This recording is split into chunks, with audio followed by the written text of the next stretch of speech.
And we are back. Welcome to Tonight in America. I am your host, Dontarius Jones, and I am finally back from the depths of hell. Just kidding. Took a little break off. I'm back now, as you can see. Sorry, guys. It's been a little minute since I've did any content. Honestly, I've been busy reading, expanding on the knowledge. For the most part, I've just been trying to work on trying to jog my brain with more, you know, more education. Let's put it like that. I was just trying to like read as much as I can, try to do as much math as I can, just try to do a lot of things off camera and prioritize learning more so that way when I come back, I have more to talk about and more to cover. Of course, a lot has happened since then. We've had a shooting just the other day in Washington D.C., our nation's capital. We've had two National Guardsmen who were gunned down by an Afghan nationalist. I will probably cover that tomorrow. Talk a little bit about that right now. Uh, we've had so much going on right now, especially in the political space. We've had commentators going back and forth. We've had division among people on the right, especially in like the dissident right, the far right section, on X over gambling, over promoting gambling, should I say? So there's a lot going on. Today, obviously speaking, today's big video, we're reacting to Tucker Carlson's interview with Nick Fuentes, which has got gained so much traction. I think the interview itself is sitting at 6.5 million views. I think this is Tucker Carlson's most viewed interview, honestly, ever. I don't even think he's reached this many views over one interview, and it's had both a positive and, quite frankly, a negative reaction to this. So we're gonna cover all the negative aspects because we got like a bunch of Zios, a bunch of Jewish oligarchs, a bunch of Jewish political commentators that are crying about this interview happening. Like they've already were giving Tucker Carlson a hard time already as it is, but after this interview, they've gone to another gear of attacking this man. Call him Qatar Carson. You know, they're going out here slandering his name, saying that he's the most vile anti-Semite on the planet, and Tucker doesn't even, quite frankly, share Nick's worldview or whatever. I would say I'm more of like aligned with more of Nick on this, because me and him are around the same age, and like it is kind of hard to really separate the Zionism, which is a political ideology stem from the religion Judaism. It's really kind of hard to separate the two. So I'm not gonna go too much on that right now on this one. Maybe at some further time we'll extrapolate that a little bit more. But Nick is gonna touch up on that as well during this interview about, because like he always gets conflated as just like hating Jewish people, and that's just not the case. Many people just take out of context of what he says, and he said, and not that he feel like that all Jews are Zionists. It's like for the most part, it's like pretty much like 80 or 95%, I would say, that are Zionist. So, but anyways, we're gonna cover that and more right now. It's good to be back with everyone. I wanted to remind you to smash the like button, leave a comment. This is obviously not going to be streamed. This is just pre-recorded, and it's going to be uploaded tonight, a day after Thanksgiving. So I want to wish everyone a Thanksgiving, and I want to thank you all for being back here with me. I know it's been a minute. I hope everyone enjoyed their Thanksgiving meals. I got some Thanksgiving food in the fridge that I'm gonna enjoy later. Gonna chow down a little bit later after this interview, after this coverage of this interview, and try to get back into the content swing of things. I've been handling some personal stuff on the outside too, as well as reading, getting more educated, getting expanding my knowledge more and more. You know. So, but anyways, we're gonna jump right into the interview, and yeah, it's gonna be, we gotta have like what, 2:18:46. Gonna probably put this at 1.5 speed, so that way we can get through this a little bit quicker. Nick Fuentes, thank you for doing this. Yeah, thank you for having I me. wanted to meet you. I've heard about you.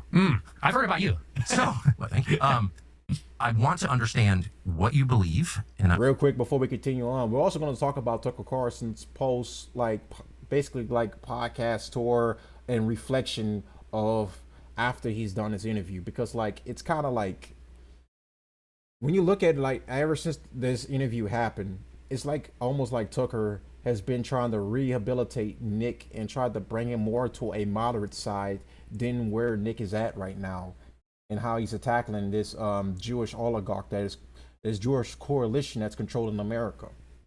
And in some cases, I kind of don't like that.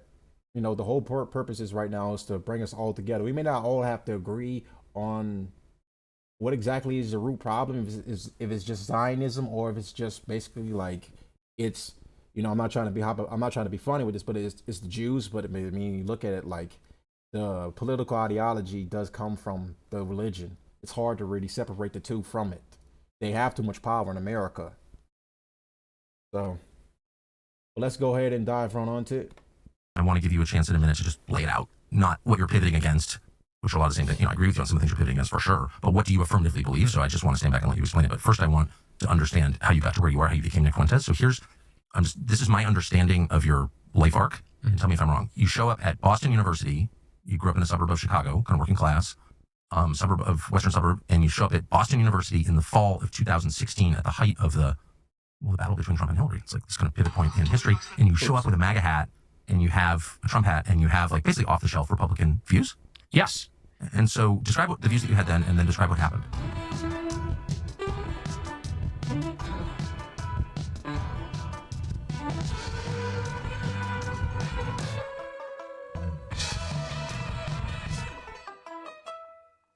Yeah, so when I was in high school, I was very political. I was reading a lot of the libertarian stuff, Austrian school, Chicago school, economic type literature, because that's what was popular at the time. If you went online in the early 2010s, that's all the conservative content there really was. That was the most extremely online type Libertarian stuff. economics.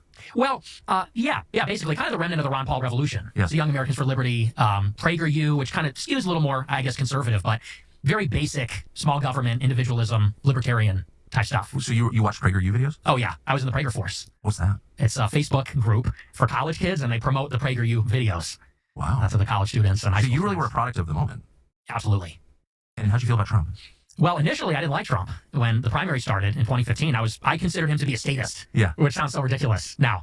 No, a lot of people thought that. Yeah. And I was a libertarian, so I saw him as a big government, 1990s liberal. When he was asked about healthcare, he said, well, we'll take care of everybody. And I said, I'm a Rand Paul guy, Ted Cruz guy. Those were kind of my people back in 2015. You like Ted Cruz? I was a cruise missile. Is Cruz not it? I don't think so, no. I was actually on... I can speak a little bit about what my political aspirations were around that time too as well. I wasn't even going to vote around that time. You know, I didn't really find none of the candidates running interesting. I didn't really find none of what they were talking about any life changing. And then Trump came around, and then all of a sudden I had my awakening too, just around the same time too as well. It's funny how this happens right now. his campaign. You were on the Ted Cruz campaign? I don't know if I was on the campaign, but I door knocked in a little village in Chicago, in McKinley Park, for Ted Cruz No way. in the Illinois primary. Did he write you a thank you note? No, I didn't get a thank you. He lost, so I Yeah, guess. he did. He did in a very humiliating way. Wow, that's amazing. So what happened? So I, like everybody else in 2016, went through this ideological awakening. And first I shifted to Trump. And the first realization that I had is it started in 2016, actually, because the primaries, started in 15, around April or May, I think was the first announcements. And I had very negative feelings about Trump. And like I said, pro Rand Paul, pro Cruz. But when the actual Iowa caucus happened and the primaries began, I saw that Trump was dominating. And every night in the Super Tuesday, when they had all the big contests, one after the other, I remember the media was furious that he was winning one after the other. And I remember thinking to myself, like, structurally, if I'm a libertarian or a conservative and we want to change the country, we have to win an election. The primary debates were legendary. That's some of Trump's best highlights of him being on the debate stage was during those primaries, where he was just roasting Ted Cruz, Marco Rubio, Scott Bassett. Dude was literally on fire almost every interview, and it was trending everywhere. That's really when politics took another leap. When Trump entered politics, he entered the political sphere and was running for president. That's when politics became more of pop culture right now. And then you have this like uprising of like populists from left and from right. I would consider myself a right populist too as well, a right-wing populist. When we got like a bunch of left-wing populists. We don't have like the usual like moderates, the left, the right. The left is more fearful of like guys like Zoran Mondani, AOC, the Bernie Sanders types, the socialist Democrats, as they call themselves. And you got the guys on like the right, right, far right, dissident right. It doesn't matter, whatever you want to call. They would someone call us the Third Reich. It's not even true. No one's really pushing for Nazism. More like American sovereignty. More like actually pushing for like America to be an actual sovereign country. This is what the populist right is. They call this like the woke right. James Lindsay calls it the woke right, but I mean, the guy's an idiot, and he overuses that word. And right now, that word has lost any type of value into it. Like calling it woke right is just pretty much just like the woke left is more hits more on the nail. The woke right, I mean, like, bro, he uses it so much on X. The problem is now it's lost so much power into it. It's like now, it's just like you look at it, it's like you rolled your eyes, like, come on, he's still saying woke right. Get over it, bro. If you want to win elections, you have to bypass the media. I sort of have this realization that the media was really standing in the way. They were the problem. And I had this realization that all the conservatives and Republicans up to that point were afraid to take on the media. They, like Mitt Romney, would cower before them and were so apologetic and so weak. And so initially I said, I actually don't ideologically agree with Trump at all, but he will destroy the liberal media, or at least their monopoly on thought and opinion. Yes. And then a breakthrough can occur. That was kind of the first hump. And I said, I could get behind Trump because he's a winner. He'll win for our side. And that was kind of the first big thing. And then, as I listened to him more and more, his speeches and his rhetoric, I started to think about immigration. Which you hadn't really considered before? Never. And the reason why is because I was from a 95% white suburb. So the diversity had not really reached my corner of Chicago yet. Me and my family, not so much my family that grew up in the city, but growing up in the suburbs, I was insulated from that. So it was just not even, it's actually, you're going to love this. I don't know if I've ever even said this on an interview before. I was listening to Mark Levin's show. This goes to show how normie I was. Actually? I listened to him every day. You listen to Mark Levin every day? In high school, yes. Wow. I was a fan. I loved his show, and I actually liked how Mark Levin did not like that line one bit. When he heard Nick Fuentes was literally radicalized because of him, it kind of even made him even go harder on like his criticisms and attacks on Nick. Honestly speaking, it's so fucking funny. Like he's still fuming even to this day on his radio show. Every day he has something to say about Tucker Carlson or Nick Fuentes. He calls Nick Little Adolf, and Nick and Adolf are about the same size. I'm like, Adolf is not even that fucking short. It's so fucking funny. Like, and now we got people calling into Mark Levin's show and like trolling him, rage baiting him, and he's like, just, what he wants to show off exactly people that are like attacking him or whatever, and saying that this is exactly what they do. This is exactly what they do to us. Him going off and says we would take names, basically implying that he's confirming that yes, a bunch of high-ranking people that are commentators that are also Jewish go out their way to cancel people that they don't want having voices at all. It's despicable, quite frankly. So, when Mark heard Nick say that he was radicalized listening to him, it just basically kind of just pissed him off even more. It says, says that if he was listening to me, he would never become a Nazi. Ludicrous. It's crazy. He was kind of obnoxious and mean to his callers. Yeah. Vicious. And I like that. I thought that was funny. But I'll never forget one show. He goes live and he says, America's becoming a majority non-white country. Does anybody think that's a good idea? And I was thinking to myself, yeah, that actually doesn't sound so good. I didn't really even think that America's becoming majority minority like that. And so you were radicalized on race by Mark Levin? Yes. Are you making that up? Or that's a real story. Amazing. Mm-hmm. He planted the seed at least. And then I saw a graphic on 4chan or Twitter, and I'm sure you've seen something similar. It said, this is what the map looks like, the electoral map, if only men vote, if only women vote, if only whites vote, if only non-whites vote. And it became very obvious what the electoral problem is. It's demographics. These immigrants are coming here. They're going to turn Texas blue like they turned California blue. Yeah, I saw it happen. Yeah, and you look at even the opinion polls. These people don't believe in free speech. They don't believe in the Constitution. The Second Amendment is libertarian. The things that are, and it's American, things that are important to you. They don't understand these things. That I agree with. Bad enough they come here, they don't assimilate properly. They don't speak the language. And then they take so much government assistance and then expect the government just to take care of them because they've gave them sanctuary, asylum. Bad enough these people come here and they don't properly assimilate. And then they Then of course the Dems, of course, look at them and cater to these people and give these people whatever they want. And these people come here and they literally just spit on the ground that they walk on, and like come up here with so much bravado, so much ego, and feel like America has to like take cater to them because they're seeking sanctuary here and that they have to be taken care of by the Americans. And I look at that just like, bro, you don't have no regards, no respect for where you're at. You actually have no constitutional right to be here because you're an illegal. First off, under immigration law, you are a criminal. You deserve to get sent back. You know, this gets me pissed off every time when I talk about immigration because like these people come here and they don't assimilate properly, and they come here they don't embrace Americanism. They come here still with their country's ideology and come in here to try to spread it here in America. You know, people sit here and say Trump is doing great, and like he just announced just last night that he wants to end all third world immigration, which is a great thing. But then he approved 500,000, was it 600,000 more Chinese nationals to come into America. It's like I'll believe it when I see it.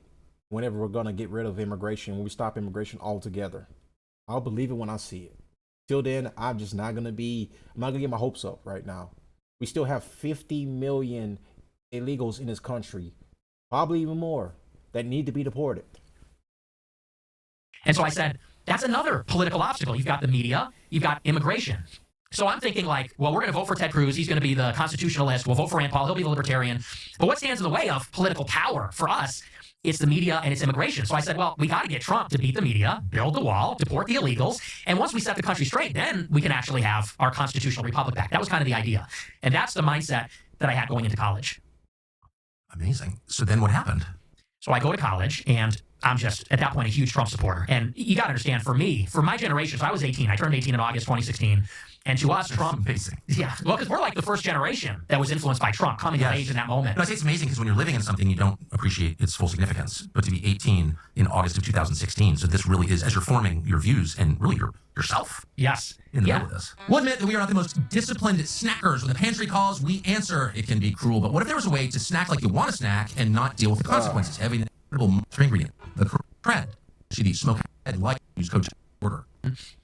So for us, he was like the savior of Western civilization. We looked at him as like, and by we, I mean me and all the online kids, teenagers that supported him, we really believed the hype. Like Teflon Don, like he could go into any scenario and win. Like he was unstoppable, unflappable. Nobody could score points on him. He just seemed like, they said you can't stump the Trump. Like he could not be stumped. And so he just had this aura of inevitability, invincibility, and I love that. And so I went to Boston University. I got on campus in September, and I was wearing my MAGA hat everywhere, in the dining hall, walking down the street, and it's a city campus. So you're walking down Commonwealth Avenue, and you're in the city of Boston, which is super liberal. And at that time, it's different than it was now. People were getting fired for wearing MAGA hats. People were getting punched in the face. It was like being a Trump supporter it was out there actually back then. It was controversial. It was controversial. It was a very violent time when Trump was on the rise and people started accusing him of being racist. He started having hit pieces come out, like even some of his own family members would come out and turn against Trump or whatever when he was running to be president and stuff, and accusing him of being a racist because of his mom and dad. I don't know the full story about that or whatever, but it's funny. I was getting into a debate with my mom the other day about this and Thanksgiving and stuff, and then she always holds this view of Trump as just being some vicious and vile racist, even though he has a bunch of non-white friends.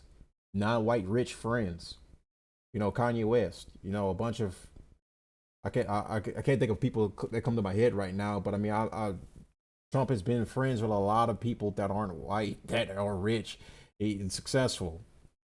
That is just like not even honestly true. This view of Trump didn't come until he ran to be president of the United States. Like none of this stuff they believe about Trump didn't come until he ran to be president. After he ran to become president, then people started accusing him of being, a racist. Trump is a liberal. He will be considered a traditional liberal. And most of these billionaires, in a way, are all liberal. Look at Elon Musk, for example. You think Elon Musk is right wing? You think he's far right? Yeah, he believes in free speech. That's one thing I'll give Elon Musk credit. Unless you start criticizing H1B. But they're mostly all liberals. Okay. So to sit here and say Trump is like a nationalist in any sense, yeah, there is some semblance of nationalism in there, But then again, he turns around and he starts wanting more, H-1B Indians in here and says that Americans don't have the qualifications to do certain types of jobs. That's the part right there where I have to draw the line. It's like, I don't agree with that at all. Americans are capable of many things. And to sit here and say that you don't have faith in the people just makes me seem like you don't have a faith in America at all. And you have to import the talent from overseas to come here and just take the jobs away from Americans. That's not fair to Americans at all, quite frankly. That doesn't sound like America first.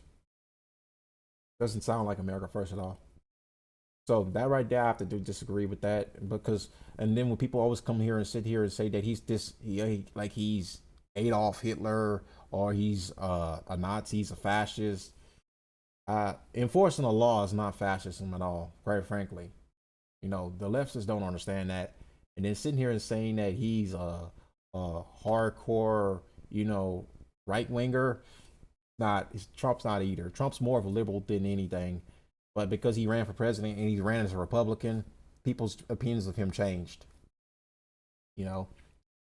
Everywhere, not even, just in liberal Boston. So I was wearing my hat everywhere, and I was just getting accosted constantly. In the dining hall, people come up and yell in my face. Some black girl in a hijab ran up to me and said, "You know what you're supporting? You're racist." This. And I'm trying to get my pizza. I'm trying to get my oatmeal or whatever at the dining hall. This was happening constantly. And so I was going down on Twitter, and I had a small Twitter account with my real name and face, and I had, maybe 200 followers. And I'm posting about my experiences. And I caught the attention of a lot of people on campus for wearing a hat, for posting on Twitter, and they found my Twitter. You've only been there like a month? Last weeks. Maybe 3 weeks. This is starting to kick up. And I catch the attention of my peers, and they start going at me on Twitter and giving me death threats. "We're going to kill you. How dare you? If I see you, I'm going to beat your ass," that kind of thing. And this is my first experience with this. Now we're all kind of desensitized to it, but that was my first run-in with this intensity from the left. So I find a police report, I get real nervous. And, when you're a student, you can't really avoid other people. You're in a dorm room, you're in the, so you're vulnerable. And anyway, long story short, so one of these guys from the campus libertarian group, Young Americans for Liberty, he reaches out to me and says, "Hey, I'm not going to say his name, but he goes, I go to a school in Boston. I'm from YAL. He said, and I'd like to set up a debate with you and one of these people that's been giving you a hard time on campus because they were doing a lot of events."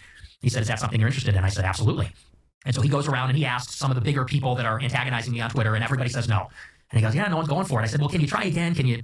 And so he finds one guy, and it turns out to be the student body president of the whole university. It'll be you. Yeah, the senior, this liberal douchebag progressive, and he's the student body president of the student government there. And so we set up the debate. It was about a week before the actual elections. I think it was end of October, beginning of November. And they hold it in this auditorium in the center of the campus, and like 300 people show up. So it turns into like this huge, and they're all liberal. They all hate my guts. They're heckling me the whole time. They're yelling at me. We do this debate about Trump versus Hillary. And so I'm there, and I'm pro-Trump, and I say, I think Trump's going to win. And I'm straight up like ripping the Ben Shapiro talking points. I'm saying, it's got everything to do with culture and nothing to do with race, and diversity's a problem and all this. And I decisively win the debate. It's like not even close. The debate wraps up, and this girl, who I think I talked to her on Twitter once or twice, comes running up to the stage after the debate, and it's Cassie Dillon. And at this time, she's a fellow at Daily Wire, Ben Shapiro's company. And like I said, I barely knew her. And she comes running up, and she says, "Oh my gosh, I live streamed this debate on Periscope on Twitter." She said, "and 30,000 people watched it, and you have like 5 job offers. You did incredible." I said, "Wow, I don't know what to say. That's great." She goes, "You're 18 years old." Yes. So it's like happening very quickly for me, And she goes, "Do you want to do a post-game interview after the debate?" I said, "Sure." And so she asked me about how I thought the debate went and what my views are and things like that. And, very normal stuff. And then at the end, she says, "I just got back from doing study abroad in Israel." She goes, "And it was amazing. Would you ever take a trip to Israel?" And I said, "No, I think I got everything I need right here in America." That's how I she goes, start. "Oh, okay." That's how and she wraps up the interview. And that was a little bit of foreshadowing. And this begins a relationship, not a romantic relationship, but we become friends and we start talking. And she's plugged in, like I said, at Daily Wire. She's talking to people at Right Side Broadcasting Network, the college Republicans. I start to develop this friendship with her. And over time, she lands me this show on Right Side Broadcasting Network.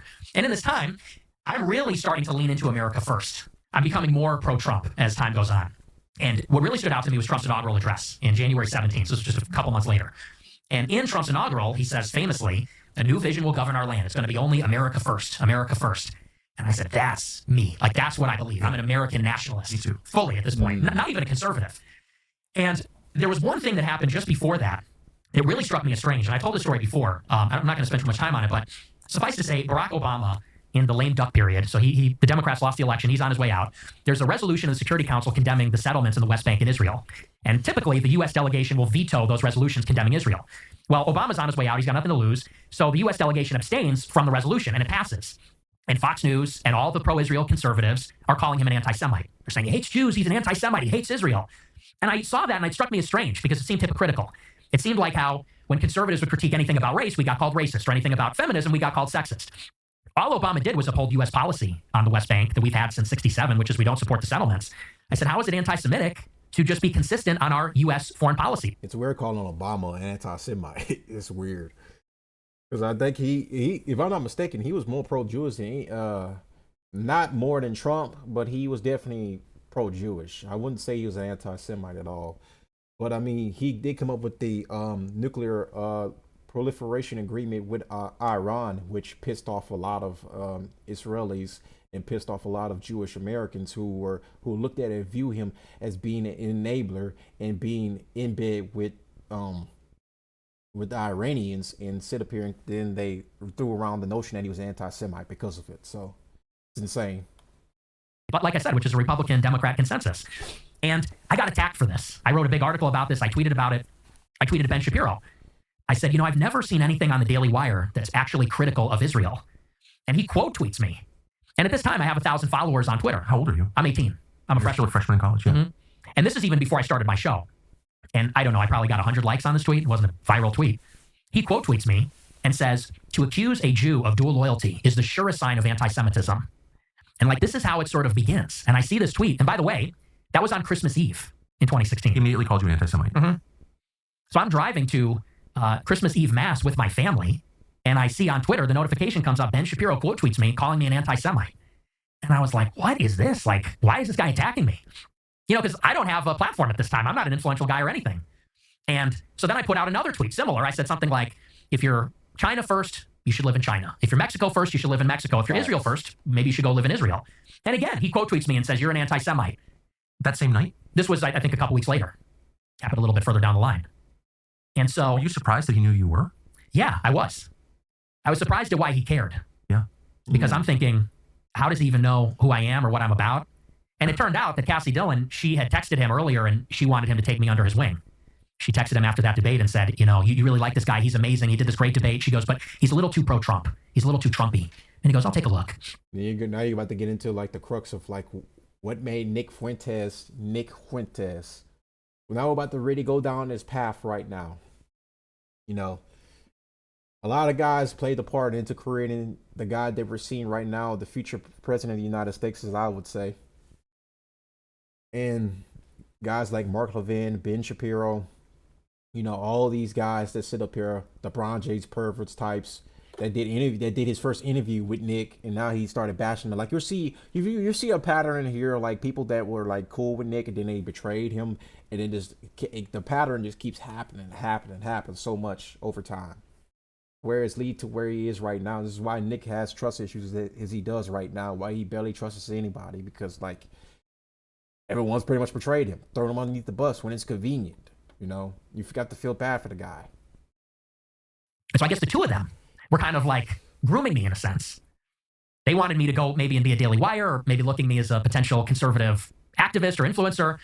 And so they started paying attention to me, and the more critical of Israel I was, I started to get this really intense pushback from the both of them and from a lot of the people at Daily Wire. Why do you think, so you're an 18-year-old college freshman, you're clearly talented and you're engaged, you're really interested, and you ask not crazy questions, what is this? Mm-hmm.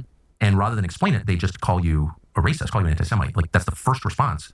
That seems like the least effective, well, it turned out to be not very effective in your case, but that seems like the least effective thing you could do. Why do you think they did that?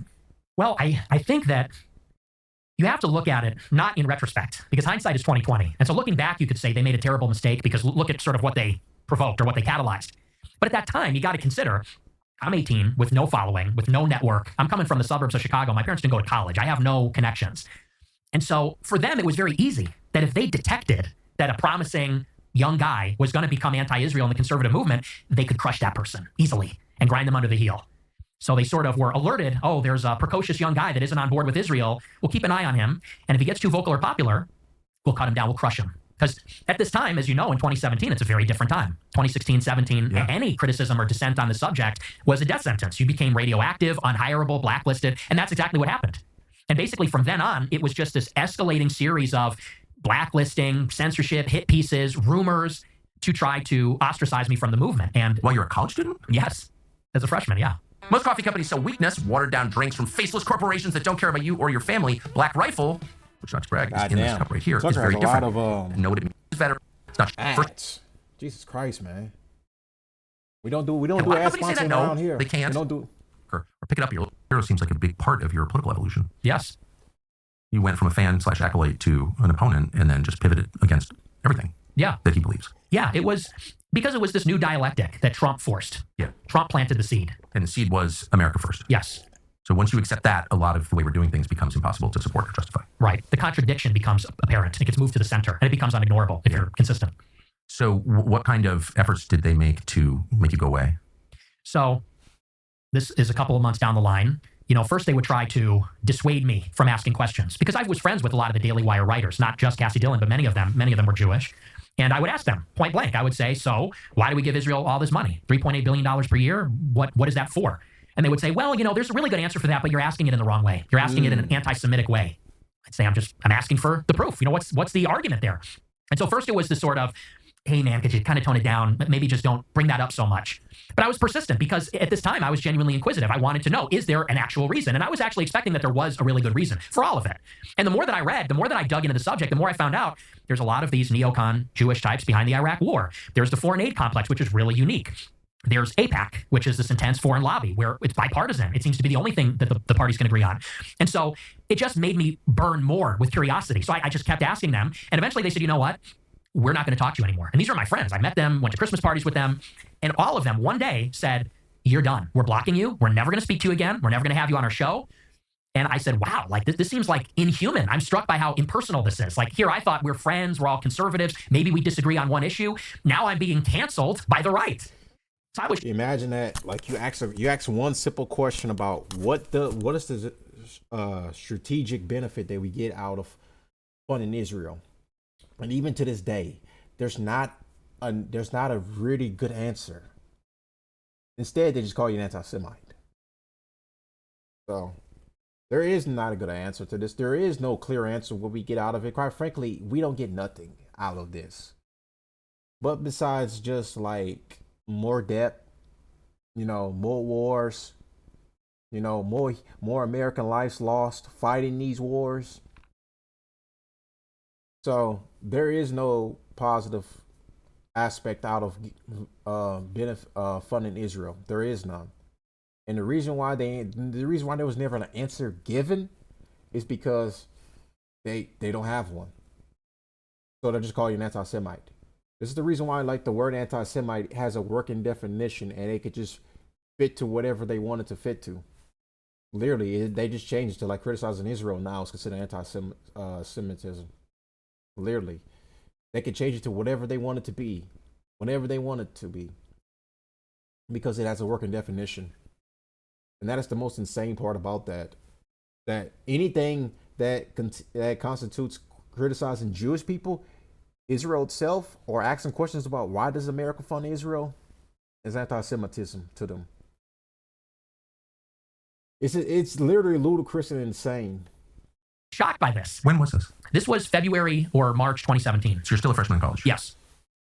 Are you even paying attention to college at this point? No, not at all. And my grades started to suffer because I was just really focused on this. So that's pretty young to get canceled and pretty young to have friendships destroyed over politics. Like that's usually, like decades down the line. Right. What did you do? Well, I just became more emboldened. And so I took this story on my show. At this time, I was on RSBN, and I had this show, which I named after the inaugural. It's called America First. And I would kind of subtly bring up the Israel topic and say, this is something you're not allowed to talk about. This seems like an apparent contradiction. It's a big problem. And they escalated their attacks.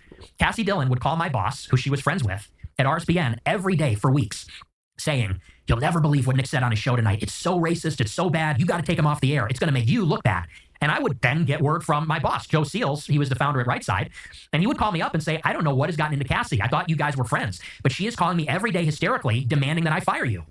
And I was like, wow. So it just keeps getting worse. It starts with this, they're very weird about the subject. Then they don't want to talk to me. Then they're trying to get me fired. And I'm thinking, okay, so clearly what I'm asking about, there's some truth there that they don't want. I should have asked you this earlier. Did anyone during the course of, pre-cancellation say to you, here are the reasons? You're not asking the question correctly, but there are reasons that our foreign aid to Israel is so high. And here's what they are. They did, but in a very general and vague way. As you know, it's never specific. They would say things like, well, they're our partner in the Middle East. They're a democracy in the Middle East. Just as very vague. It's rhetorical.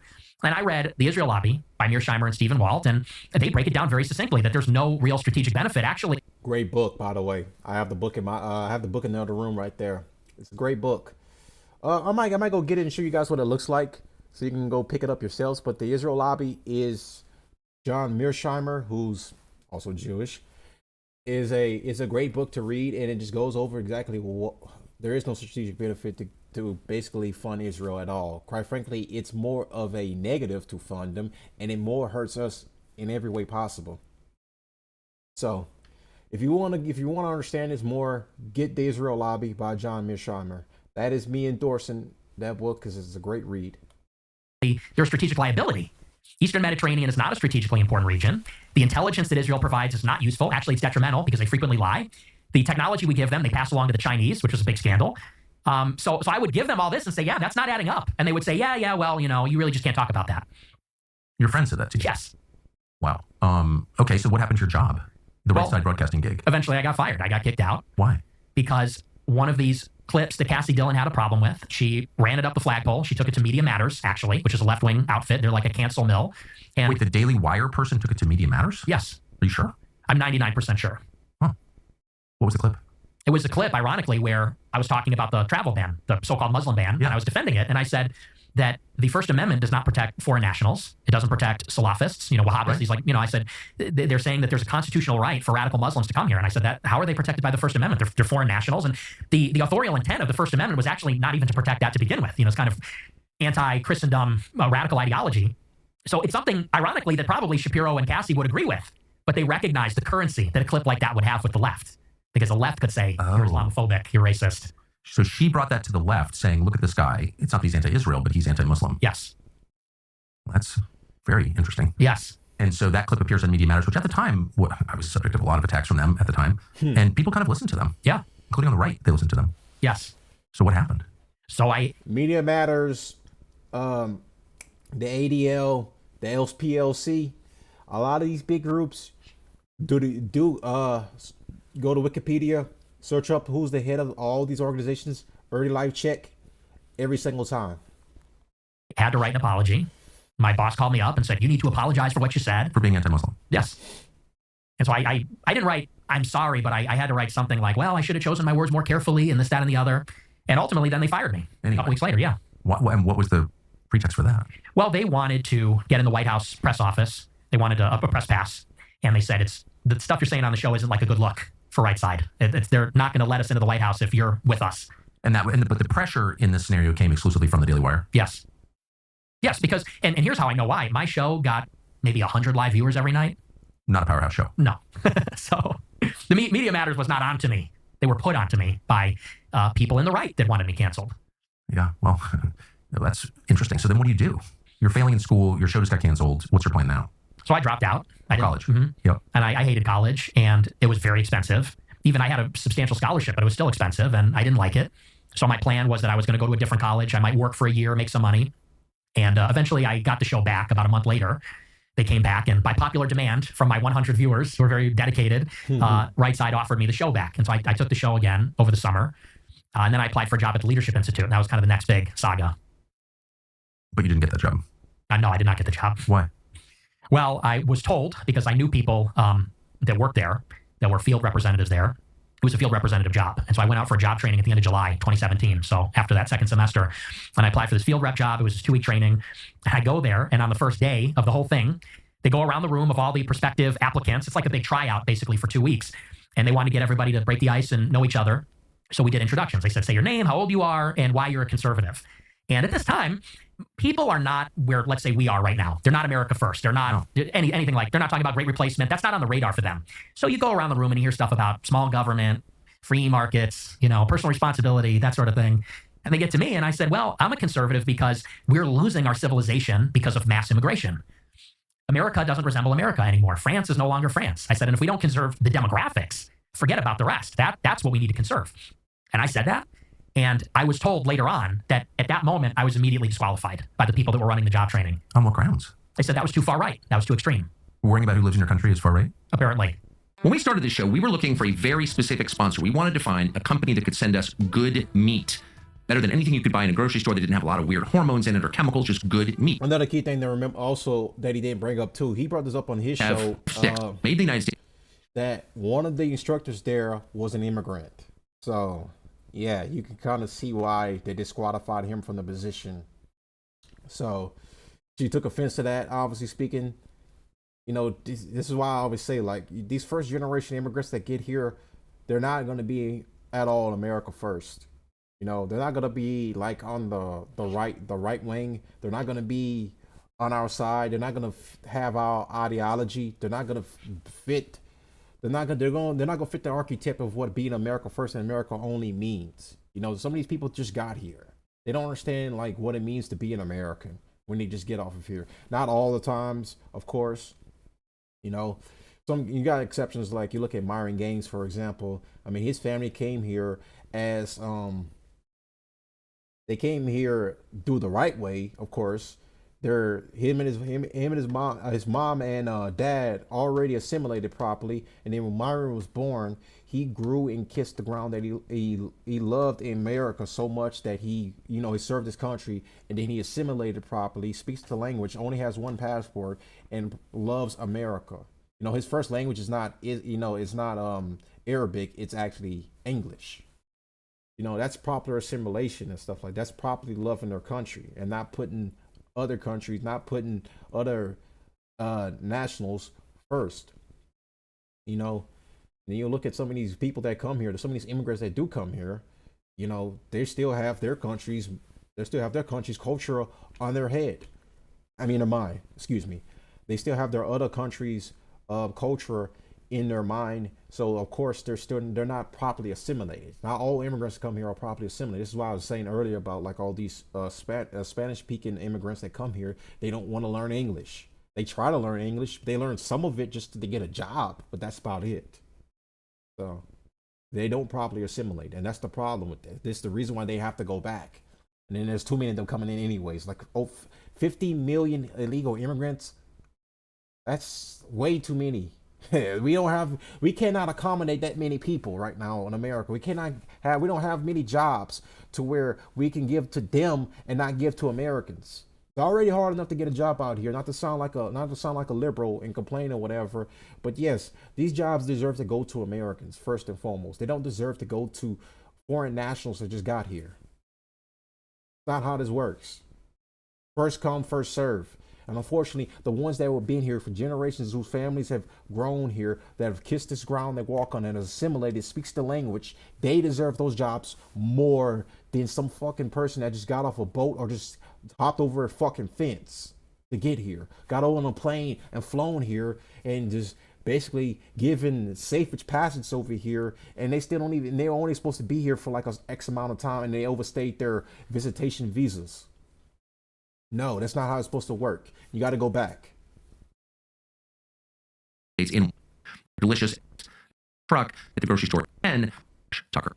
So at this point, I'm realizing that something is deeply wrong here in the conservative movement, because we were led to believe in those days of the campus culture wars and Gamergate and all that, is that we're the marketplace of ideas and we're about free speech and the rest of it. And here I am being like nuked from orbit by Ben Shapiro as a kid, and for asking what I thought were reasonable questions.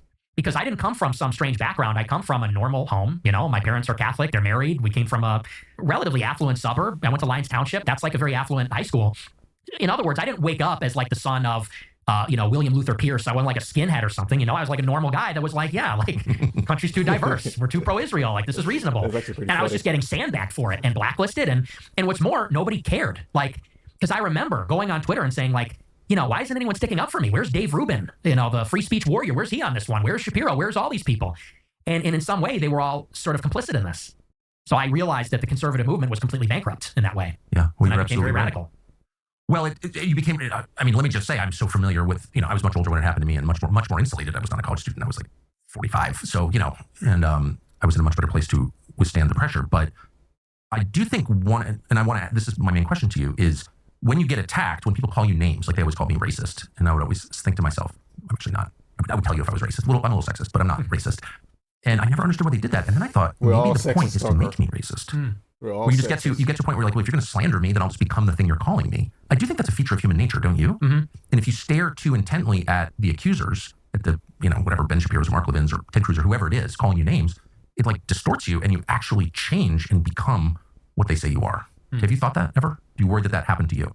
No, I don't think it ever did, because I know who I am. I had a very firm grounding of what I'm about, which is that I was deeply Catholic, and I still am, deeply patriotic and pro-American, and I don't consider myself temperamentally to be an angry or a hateful person. So I never, in other words, lost my center. They say this thing about you look into the abyss and the abyss stares back into you. That never really happened to me. I was frustrated. I was frustrated because I felt like I was being denied a level playing field, opportunity, and it wasn't fair. I felt like I was right, and these people that were basically hypocrites, grifters, not really conservative, they were controlling the conversation, and as a consequence, they were controlling the Republican movement. And I really perceive this as like an urgent crisis, because if we wanted Trump to deliver America first, to realize it, the Trump movement had to transform the conservative movement to reflect the victory that Trump won. So, and I won't keep torturing you with biographical questions, but I do want to so how your show gets canceled, you drop out of college, you have no money, you decide you want to work at the Leadership Institute, which is like a conservative think tank or some organization of longstanding in Arlington, Virginia. Mm-hmm. Take the job there because you're worried about immigration. It's all pretty amazing. And then where does that leave you? How did you succeed? Well, I continued doing my show. I did it independently. What does that mean? How do you do it? How do you do a show independently? How did you do it? I started a YouTube channel, Yeah. and I was in my parents' basement, and I put up a green screen, I got my computer, webcam, and I just started going live every night in the same way that I did at RSBN. I just did it on my own channel where I had creative control over it. And at that point, I basically mounted an attack on the conservative establishment from the outside. I sort of realized that there's sort of two ways you could play this. You could infiltrate the conservative movement. I could recant all my views and apologize and pretend to be one of them and bypass the gatekeepers, the censors. I said, or I could kind of be in the wilderness and I would be alone and I would be radioactive, but I could challenge the credibility and legitimacy of the conservative movement and its claim to represent. Yeah, I just saw something funny. I was on X. I was scrolling through and I see that I don't know if you guys can see this right quick. So hold on. Can you see? I don't know. So there's this popular I'm guessing Ethot. She's a quote unquote trad wife or whatever. Name's Kayla. She said she walked into my parents' house and my dad is watching the Fresh and Fit podcast on his TV. We talked about this, man. And there's a picture. She shows a picture of your trad wife. She posted this in 4/20, the 22nd, 2025. So this was obviously this year. Myra was underneath the comment section said, "Shut up, Thought." And Brian Atlas, the host of the Whatever podcast, he's laughing his ass off and he tagged Myra's name. It's so fucking funny, bro. Oh my God, this is so fucking funny. Anyways, let's get back to it. And conservatives. And that was kind of the mission, was to say, no, the immovable standard is America first. I'm going to represent it. And the conservative movement is going to have to move to me. I will not move towards them. And I thought maybe I'll make money and maybe I won't, but I'm going to try it for a couple of years and I'll see how it goes. So, but the sight picture in your head was enemy is conservative movement. Yes. Do you think that was a good choice? Yes, absolutely. Rather than why not Antifa or, I don't know, Anti-Defamation League, or there are a lot of institutions on George Soros. Why would it be their conservative establishment? Why do you think that was important? Well, I kind of took a page from Trump's playbook, which is that you have to, in the country, the left was hegemonic over all the institutions. And you have this organized opposition to the left and the Democrats and all the left-wing controlled institutions. And the organized opposition comes from movement conservatism, the Republican Party, Fox News, the sort of constellation of conservative institutions. And I said, the problem is, whether you go Democrat or you go Republican, you're kind of just getting the same thing. You're getting the establishment effectively. The opposition is basically controlled or moderated. It's not authentic opposition. It's not a true alternative. And so I said, we, and by we, I mean the true America First nationalists, we need to fight for the mantle of the opposition. And then leading the opposition, then we can take the fight to the left as the conservatives, as the Republicans, whatever. But first, you have to win that internal battle among the audience that the conservatives have. Because that's really the problem, is that they have usurped. The base is extremely conservative, extremely anti-left. But the Republican Party, those that represent them, are not at all. A lot of them are atheists, a lot of them are gay, a lot of them are feminists. And so I said, we kind of need to rally, like Trump did, rally the base against the establishment, and then take the fight to the left as the true alternative. And if you can win that, then you win the country. That was kind of Trump's model. What did you see as the most important gatekeepers that needed to be overturned, pushed aside in order to do this? It was the Zionist Jews, like Dave Rubin, like Ben Shapiro, like Dennis Prager. It was these the guys that were really controlling the media apparatus that seemed to me to be the biggest impediment. Fox is not a Jewish business though. Well, Rupert Murdoch is an ally of Netanyahu, so Yeah. he's aligned. Yeah. And he owns the whole news. That's kind of crazy. Tucker even said that. Rupert Murdoch and his the Murdoch clan, as I like to call them, the Murdoch clan, they're very out there about they're not shy about hiding away from how much pro Zionist they are. Literally, they love Benjamin Netanyahu. They love Israel. They're very much like love being Zionist.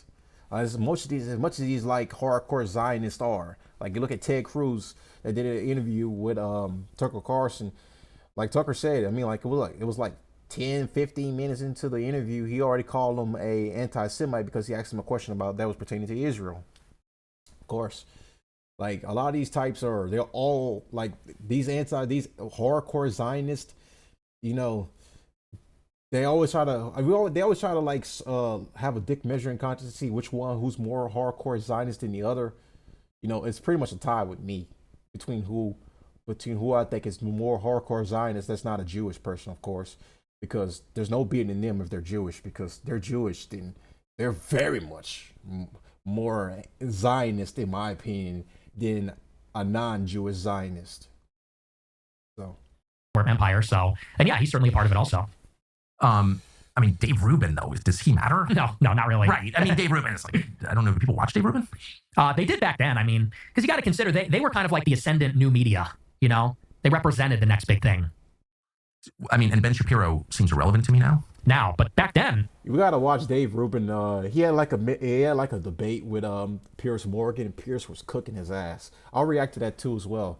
I'll probably react to that tomorrow. I'll do like I'll record the video and me reacting to a couple of things, covering some news tomorrow for sure. No, I guess that's true. Mm-hmm. So maybe you won. Oh, certainly. Well, it wasn't that long ago that many Americans thought they were inherently safe from the kinds of disasters you hear about all the time in third world countries. A total power.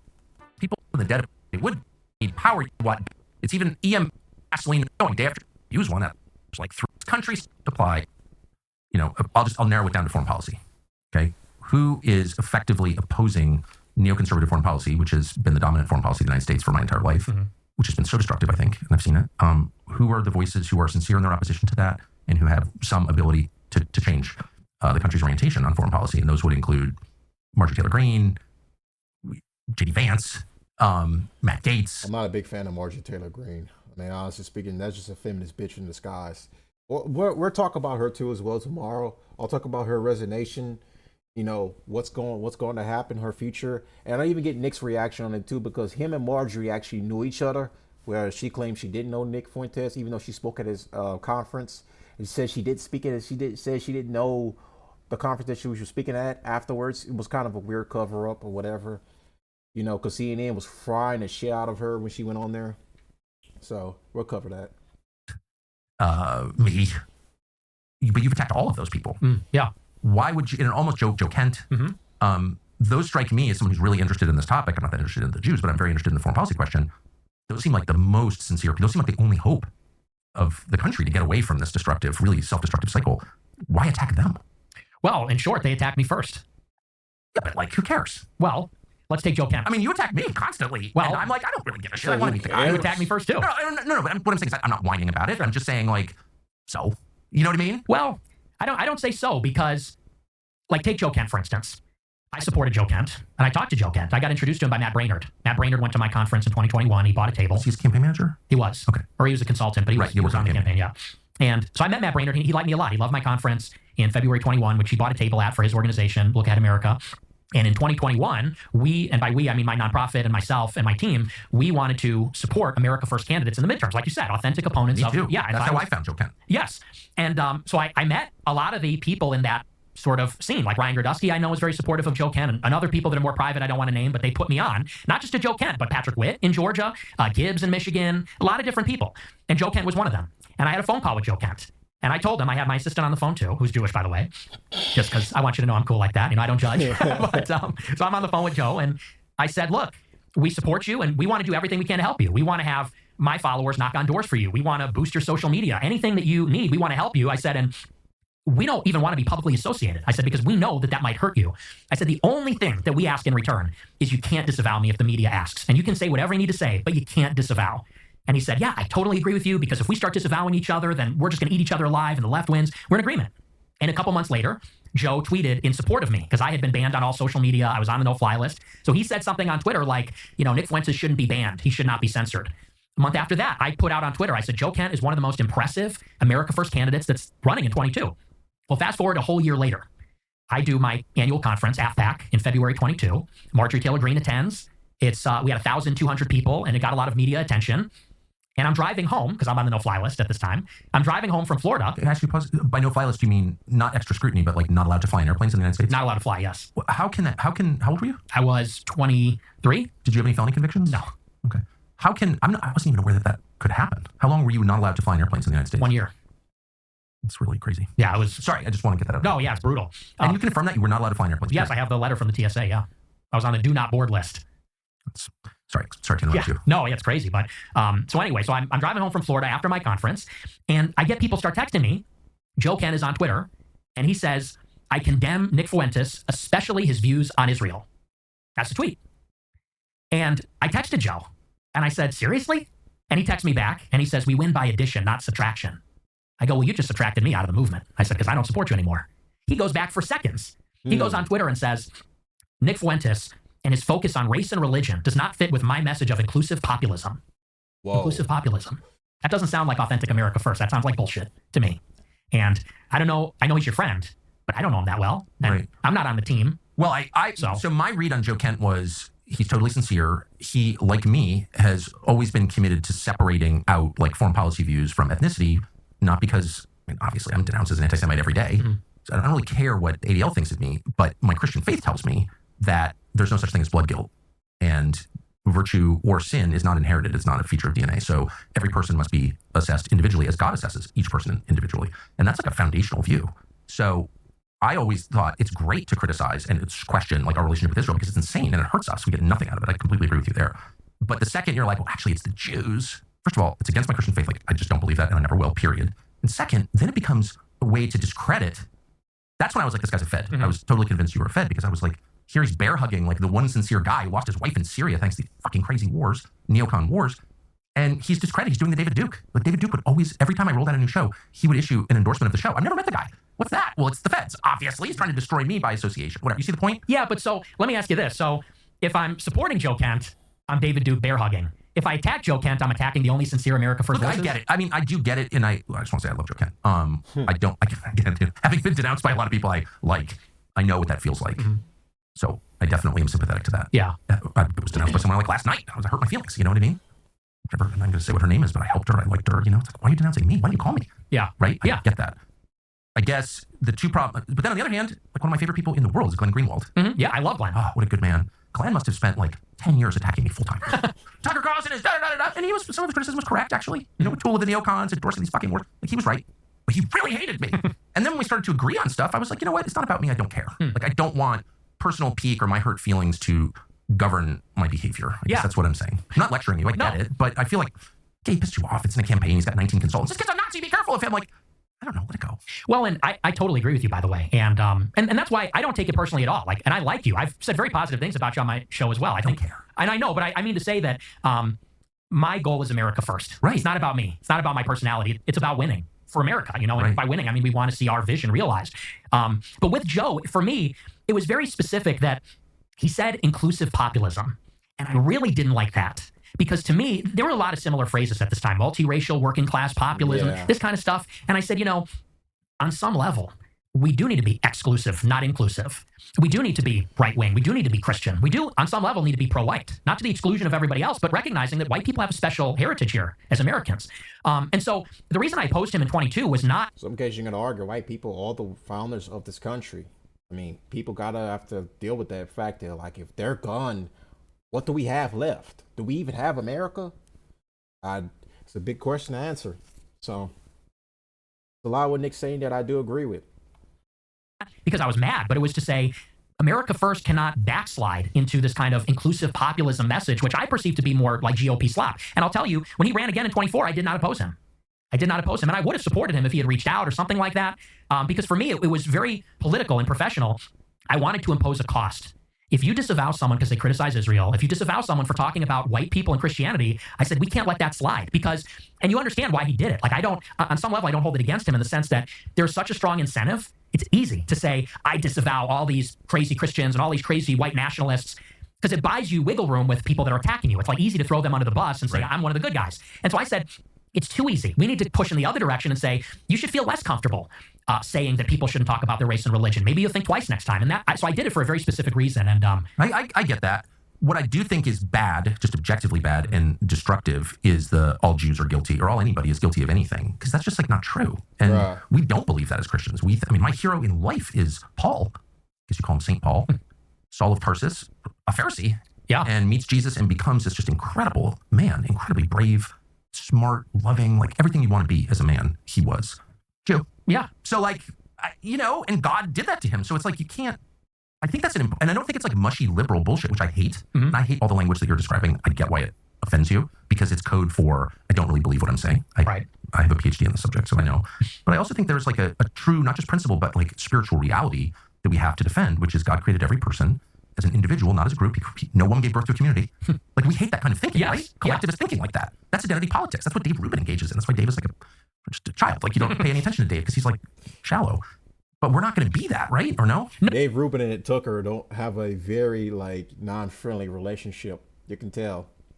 Dave is trying to be more friendly to Tucker, but I mean, like, at this point, not liking Dave Rubin, I wouldn't trust the person if he liked Dave Rubin, quite frankly, because I don't like Dave Rubin at all. Quite frankly, I think this guy is deplorable. He's a gay man. He adopted a child, basically took the child away from their mother. It's just disgusting. Like, not because he's Jewish, because he's being a gay man and he's a sodomite. It's deplorable. It's completely and utterly deplorable what Dave Rubin's done by adopting a baby and taking them away from their mother. I do not agree with that crap at all, quite frankly. That's just sickening. It's very sickening.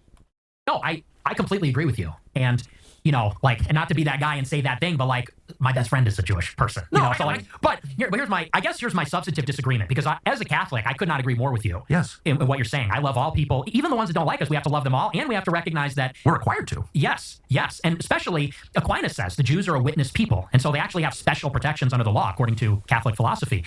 But I guess my substantive disagreement, which I've said on the show also, is the idea that neoconservatism and Israel has nothing to do with Jewishness, Jewish identity, the Jewish religion, because clearly the state of Israel and the neocons are deeply motivated by that ethnic identity, and their allegiance to Israel proceeds from that. Yes. The plan of greater Israel, the blood and soil nationalism of Israel, it stems from this ethno-religion, which is Judaism. Well, this is, just BLM, the new version. This is identity politics. They're engaging in identity politics. I mean, that's just so obvious to me.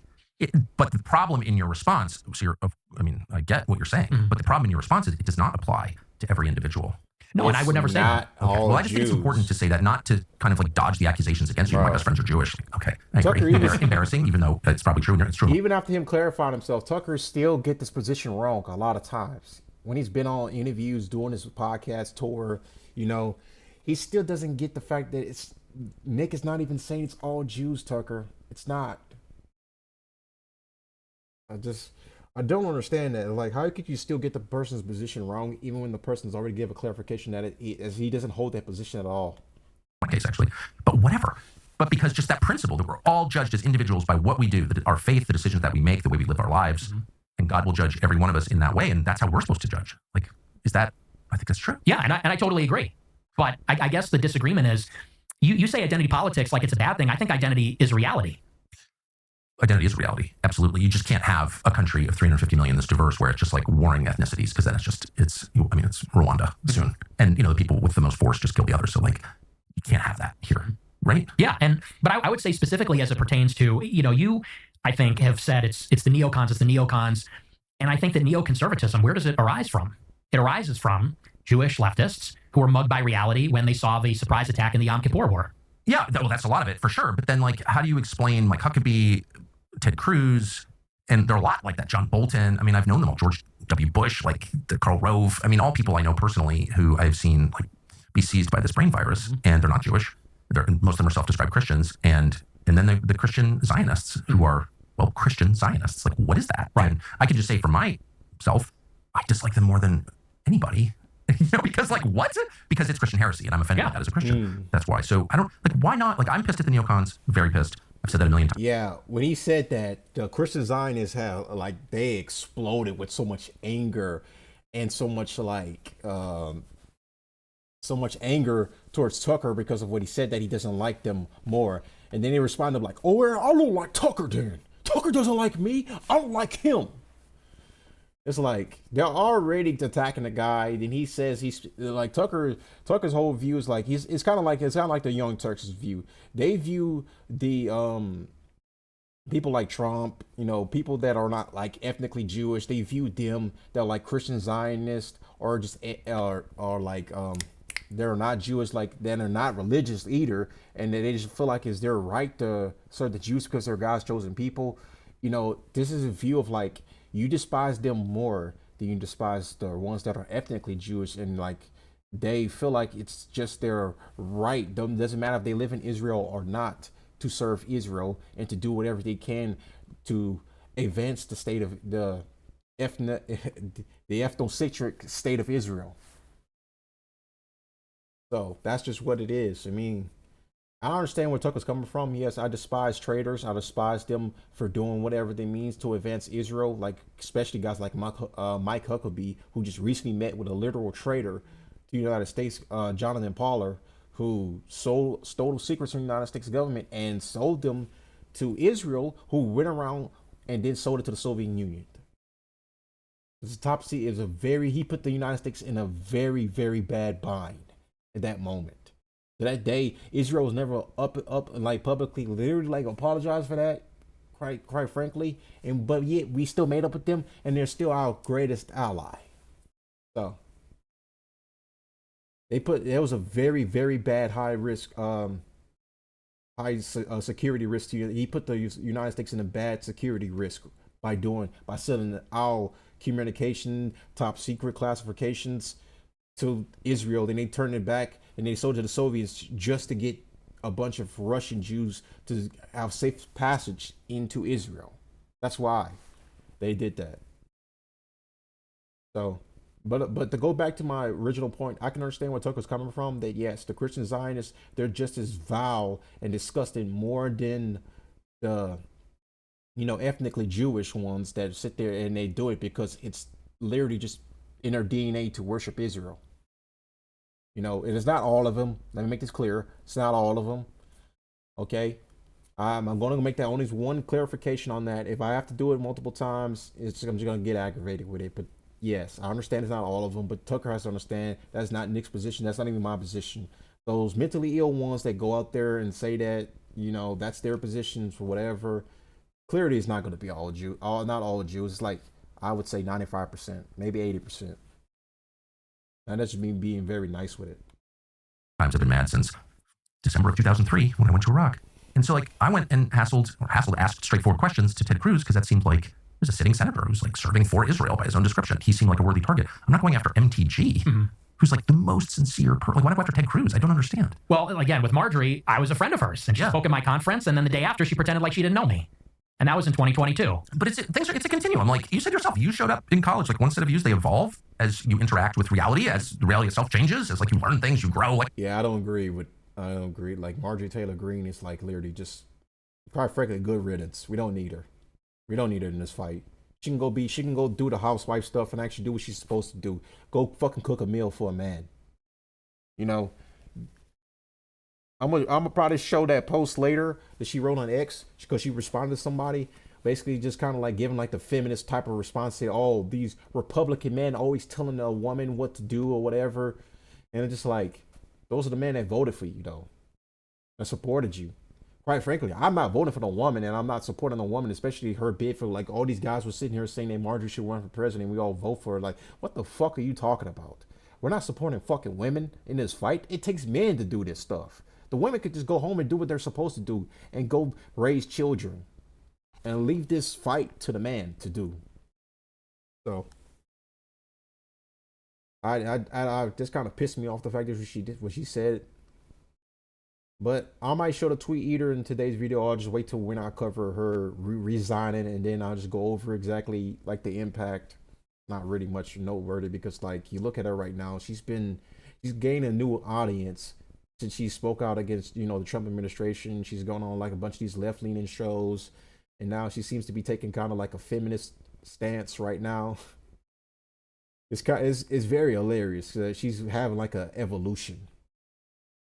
I called it like a delusion because she's diluting her mind and becoming the one of the worst things possible, a feminist. But then again, a lot of these women that are in politics, they're always low-key feminist. You can never trust a woman in politics. The best woman is the one that's not involved in politics. Whatever, people change. Well, and look, now that everyone agrees with me, I will graciously forgive them for being. But why so make it hostile. personal? Like, who cares? It's not personal for me. Like with Marjorie, if she wanted to, be aligned or whatever, I would totally be on board with her. But where do you disagree with her? I don't know because I don't know what her new views are. She's really only come around on Israel this year, and I've been talking about this issue for 10 years. And Right? Okay.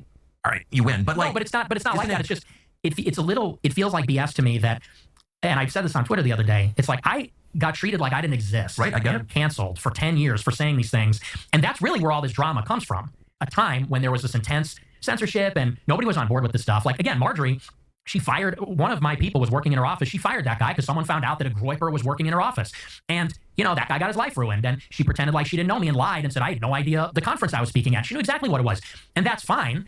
But now that she's on the same page, there's like this expectation like, okay, well, why did you have a problem with her in the past? It's like because she was on the other team in the past. Yeah, well, so was everybody. Yeah, I mean, so now so are you. Yeah, I mean, well, so what? I mean, what? Why not? You want? It's got to be bigger than just like us, right? And it's not.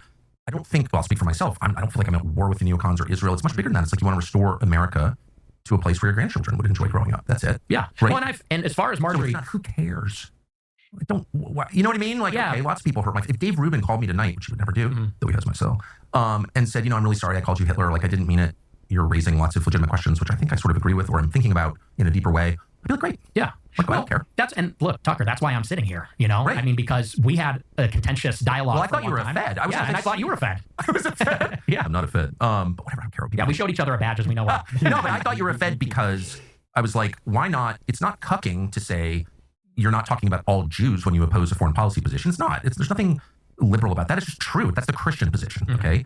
And two, why are you attacking like the best people and not the worst people? Well, yeah, I mean, again, he disavowed me for my views on Israel and said I talk too much about white people and Christianity. And to me, Right. that's like a sincere ideological disagreement. I get it.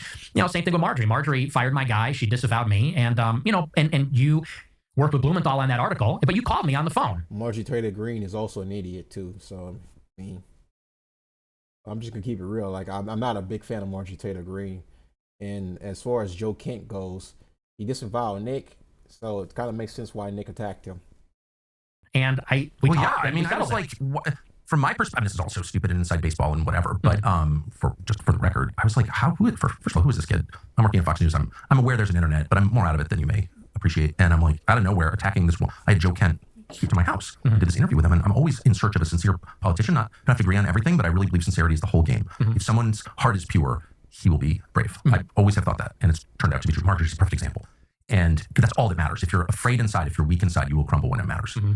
So I really felt like, wow, Joe, I don't agree with him on everything, of course, but I was like, this guy is really sincere. He's like a good person. And then you show up and you're like, he's a CIA officer, and he was a CIA contractor, but like really like crush the guy. And it's like, why, of all people, you agree on 90% of stuff. That was my view. And I was like, well, clearly this kid's a Fed. Right. But you didn't know the whole story. I did. You're absolutely right. And look, and now that, and I want to be, I'm not trying to be combative. I think that. Go ahead. You're hurting my feelings. No, I mean, here's what I'm trying to say is now that Marjorie is pushing in the right direction, I absolutely support everything she's saying. And I've not been critical of her at all this year. Yeah. Because I think that what she's doing is extremely courageous. And I think you're right. She is sincere. So it sounds like you're, not to put words in your mouth, but your life experience has left you so stung by the Republican establishment. You don't trust anybody, it sounds like. Well, no, I mean, these people attacked me when the rules were different, and now they got better, and now I'm good with them. I mean, I'm willing to be good with them, but I think that I don't know if Marjorie still has a problem with me or not. I don't know. I do know, though, and this is the last criticism I will level, and it's maybe not even your fault, but I do know that, the coordinated attacks against totally reasonable questions about what's in America's interest and what's not, those are all coordinated by the Israeli government. So it's all come to light now.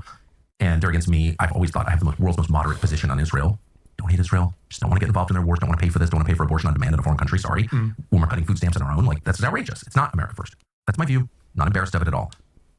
They are totally determined to take me out. I think because I'm reasonable. Who would disagree with that?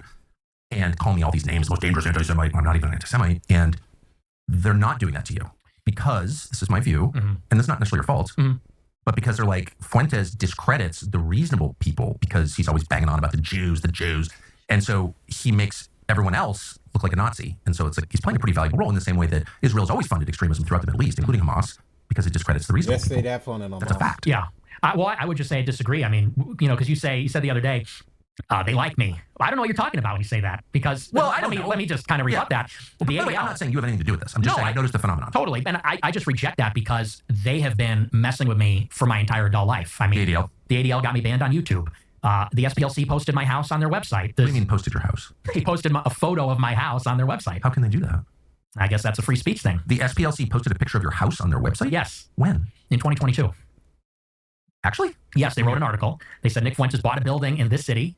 And they said, we interviewed his neighbors and property records reveal this and that. And on the front page, the picture for the article is my house where I live.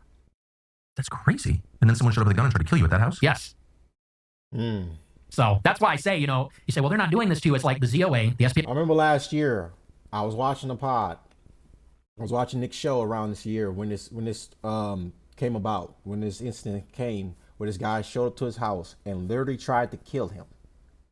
He just came from killing, he was in college, and I believe him and his roommate, it was conflicting stories. I think him and his roommate were gay lovers or they were drug dealers together. Something went wrong. He got beat up by the roommate. He had to drop out of college. Then he killed the roommate and the roommate's family.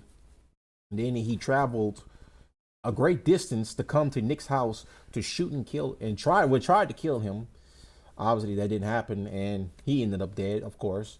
This gained traction everywhere. I remember watching Nick's show around this time, and a lot of sympathy went into this because of like the gravity of the situation was like very dire because like someone really tried to show up to kill his house and you got all these doxing campaigns by a bunch of these companies like the ADL, the SPLC, Media Matters.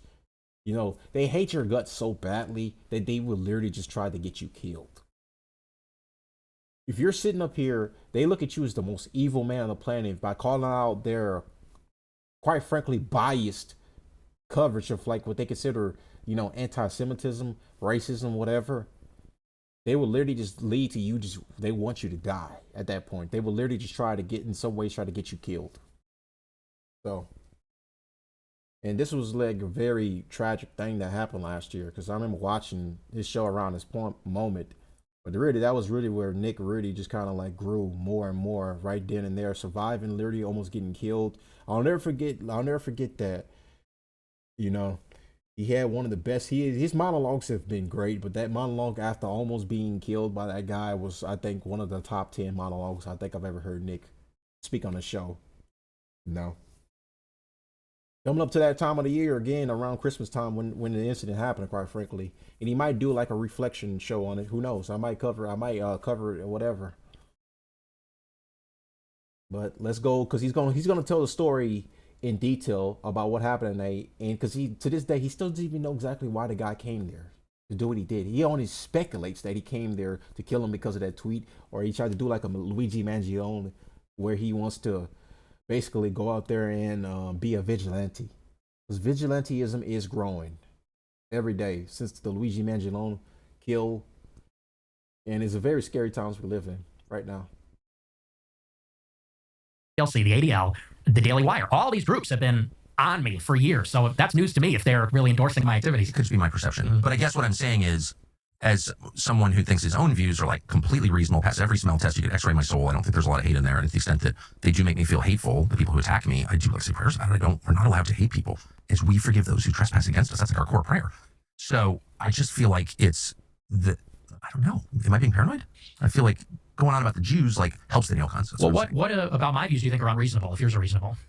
I think, again, I don't think it's cucky. I think it's reality to say that guilt is not inherited. Blood guilt is bad. One of the reasons that I'm mad about Gaza is because the Israeli position is everyone who lives in Gaza is a terrorist because of how they were born, including the women and the children. That's not a Western view. That's an Eastern view. That's a non-Christian. That's totally incompatible with Christianity and Western civilization. They say, we're the defenders of Western civilization. Not with that attitude. Collective punishment is the enemy of Western civilization. Yeah. And so I hate that attitude. It's genocidal. The current claims that I'm a cancer, from Ben Shapiro or whatever, we need to be excised from the body of conservatism is a genocidal position that it basically encourages violence, as they well know. the whole thing I hate. Mhm. So like anytime you say a whole group of people is responsible for the sins of some of its members, like I'm out. That's Yeah, just but that's a not my view. position. It's not okay. So so tell me your views. Like rather than you're one of those people. One of the reasons I wanted to meet you is you're one of those people who is defined by clips. Yes. And I'm one of those people also. Yes. Right? So I get it. So I'm gonna just shut up and you tell me what you actually believe. Yeah. Well, and listen, I mean, and I appreciate you saying. Imagine that's just Nick's whole career, because people don't watch the show, they watch the clips. They don't tune into his show to understand his real point of view. They get his positions wrong because of out of context clips that don't really reflect his entire view, his entire positions on stuff that he's spoken about.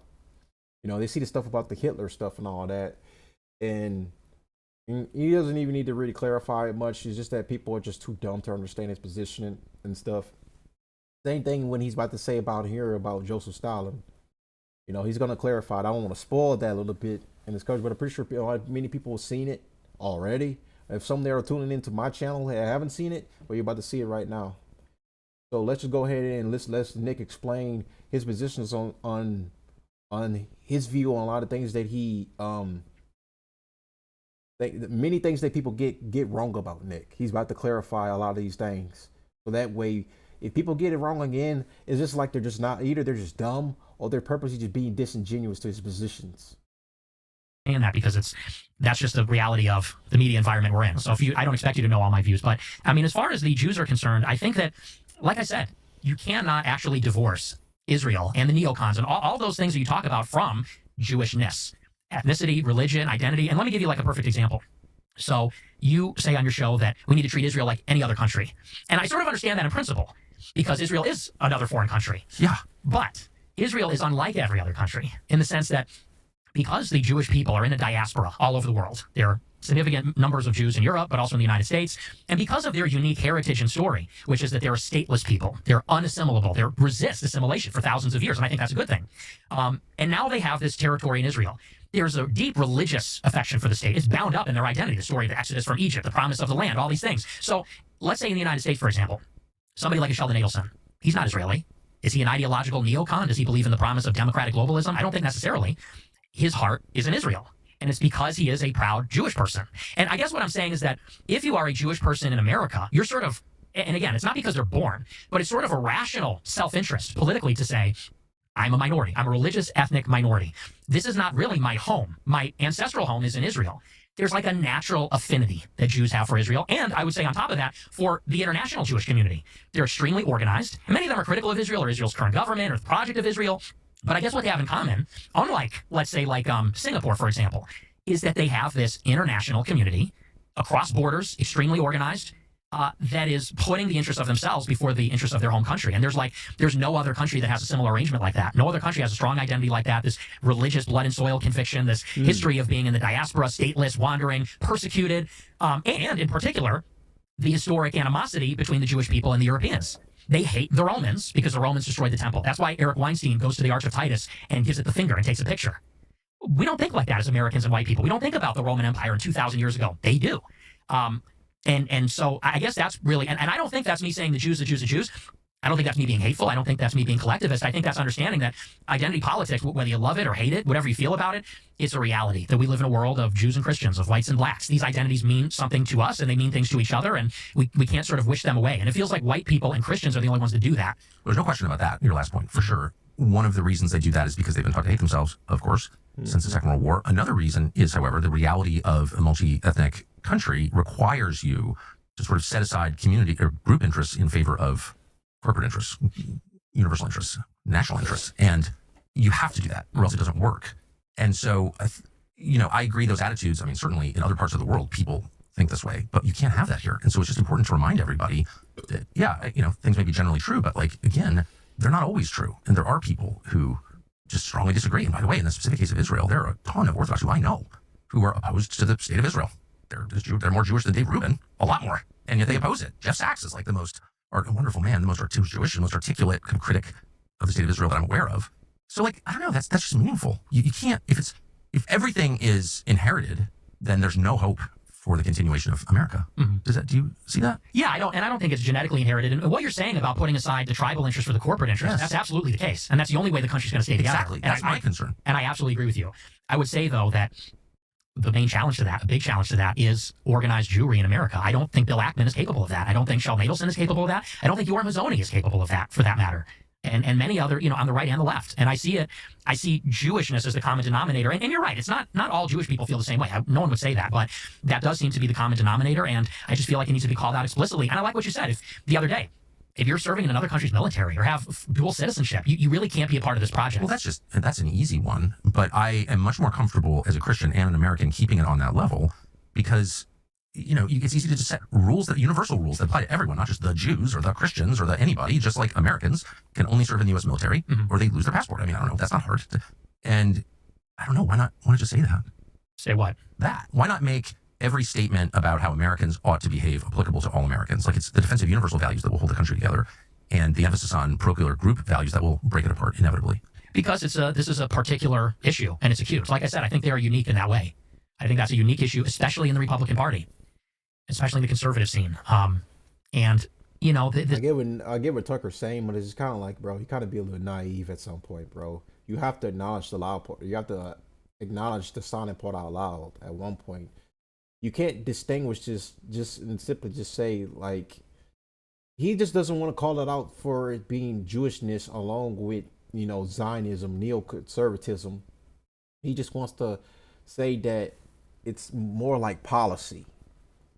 And I'm just like, it's more than just that.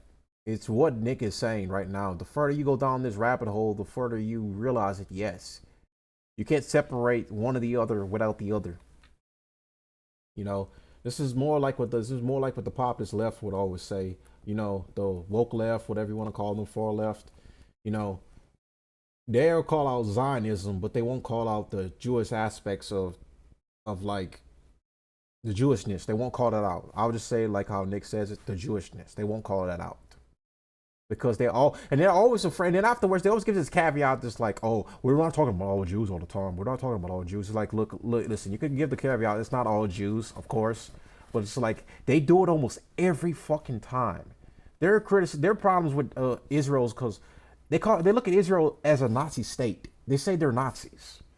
And I'm just like, that's not a very good comparison, because first off, if you're saying they're the Nazis, of course, like, listen, it's fascism, but it's Jewish fascism. They're just saying it's fascism. They're just calling it a Nazi state. That's not even the case, honestly speaking. I wouldn't look at Israel as being Nazis. They're not Nazis at all, quite frankly, to me. They are bloodthirsty, hungry, violent cretins. But to sit here and just label them Nazis, it's not a good comparison, quite frankly, to me. It doesn't hold up at all. So, because the ideologies weren't really comparable at all, quite frankly. Regardless of like how many people look at the Nazis and look at them, how they worship Christ in the way that they supposedly say they were.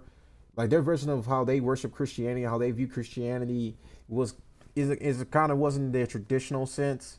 It was kind of like in the Nazi sense, I could say that.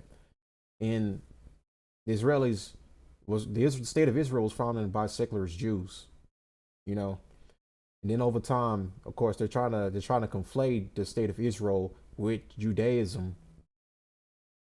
No, that's obviously not the case, of course. So, because the state of Israel was founded on secular Jews, it wasn't founded by the religion.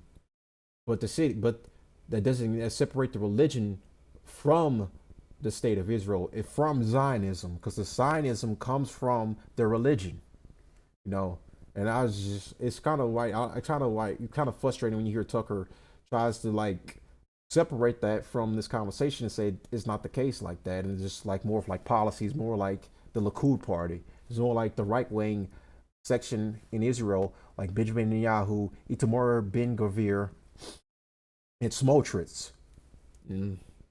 It's like, nah. The more you go down this rabbit hole, the more you realize it's not just that.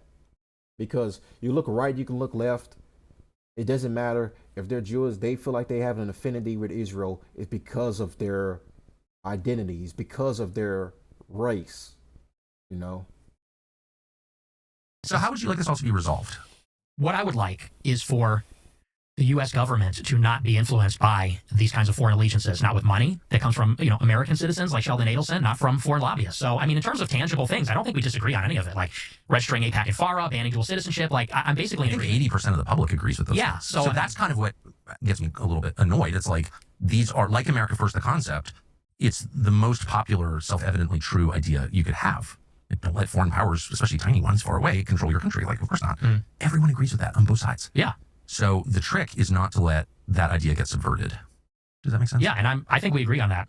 But it's subverted when they're like, that's hate. No, that's hate.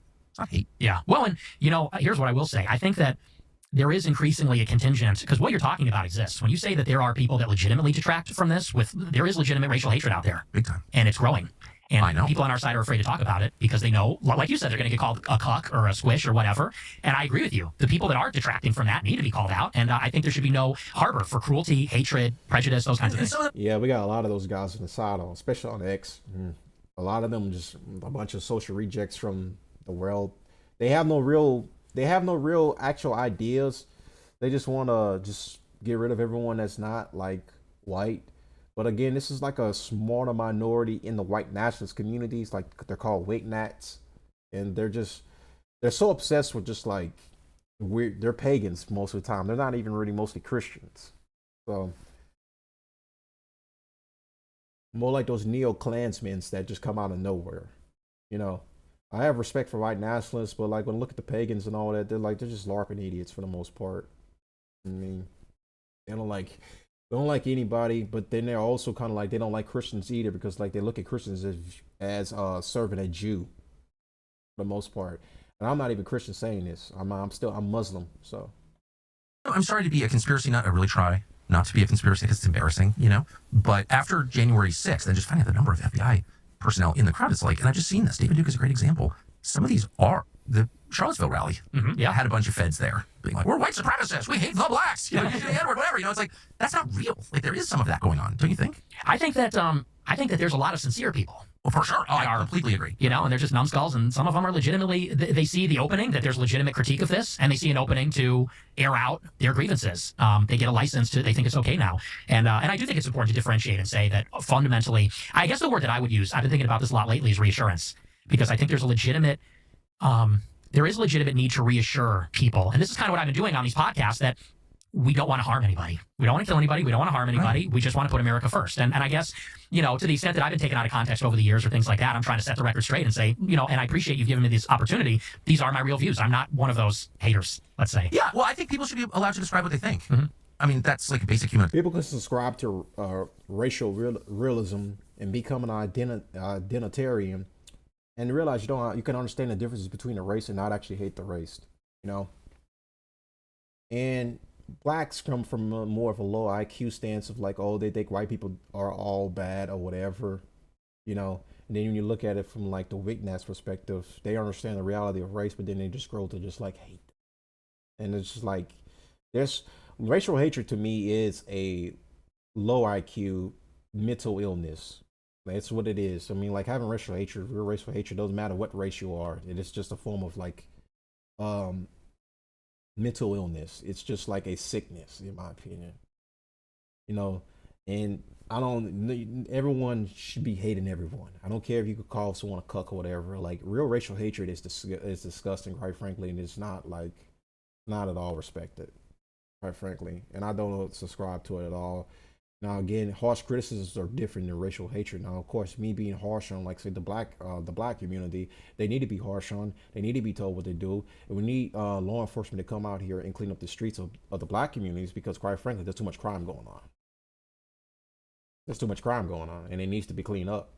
So there's a difference between harsh criticisms and just actual, like, real racial hatred. If your idea is that one group of race hates your race, and your idea is just to match that energy, then no one really, how are you really gonna claim superiority or claim to be better when both of you are just like at the same level of like stupidity? You can't make it make sense. In order to be, it's like basically like that old saying, fight fire with fire. In this situation, is like you don't want to fight fire with fire. You want to fight fire with water to put out the fire. Don't match the same energy. No, you be better than that. You learn to be better. It's retarded any way it goes. Like, you can understand the realities of race and understand the be prejudiced and to be stereotypical, because I hate to say it, being racist or being racialist, either way it goes, the definition of racist need to change. But being racialist can save your fucking lives, quite frankly. Because like you walking down the street at night, you see three black guys wearing Nike hoods, you really don't take that chance of walking up to those three black guys at night. There's a chance they're gonna rob you and probably, kill you. So Autonomy question. Yeah. Like if I want to know what you think, I should just ask you and let you talk, right? Yeah. So who's going to be president? Who should be president next? Who should be president? Well, yay, of course. Kanye. You had dinner with Trump I did. and Kanye. Yes. What did you think of that? It was surreal because those are my two heroes. Those are my two number one heroes of all time. I've always been a Kanye West fan. You like the music first? Yes, the music, the fashion, everything. Really? Yes, You wear those weird one-piece shoes? I do. You actually do? Oh yeah, absolutely. Like in public? Yes. You don't think that's cool? I don't know what I think. I'll get you some. I've worn the same clothes since high school. Don't ask me about clothes. I'm not good at that at all. It's hilarious. But you've always been a fan. Oh, and yeah, then huge you fan. described your love for Trump, like since your Yes. childhood love for Trump. So what was it like to find yourself at dinner with him? It was. I mean, it was funny because it was literally Thanksgiving dinner. It was 3 days before Thanksgiving. So not only was it dinner, but I'm having Thanksgiving dinner with Ye and Trump at the same table, and these are like my heroes. And I mean, the way that it went was sort of interesting. Ye is sort of shy. He deeply admires Trump. He loves Trump, and I like that about him. Because Ye really admires anybody that's an industrialist. He loves builders, visionaries, architects. He's very into that. So he has a deep regard for Trump. And so at the beginning, it was a little awkward because he wouldn't talk.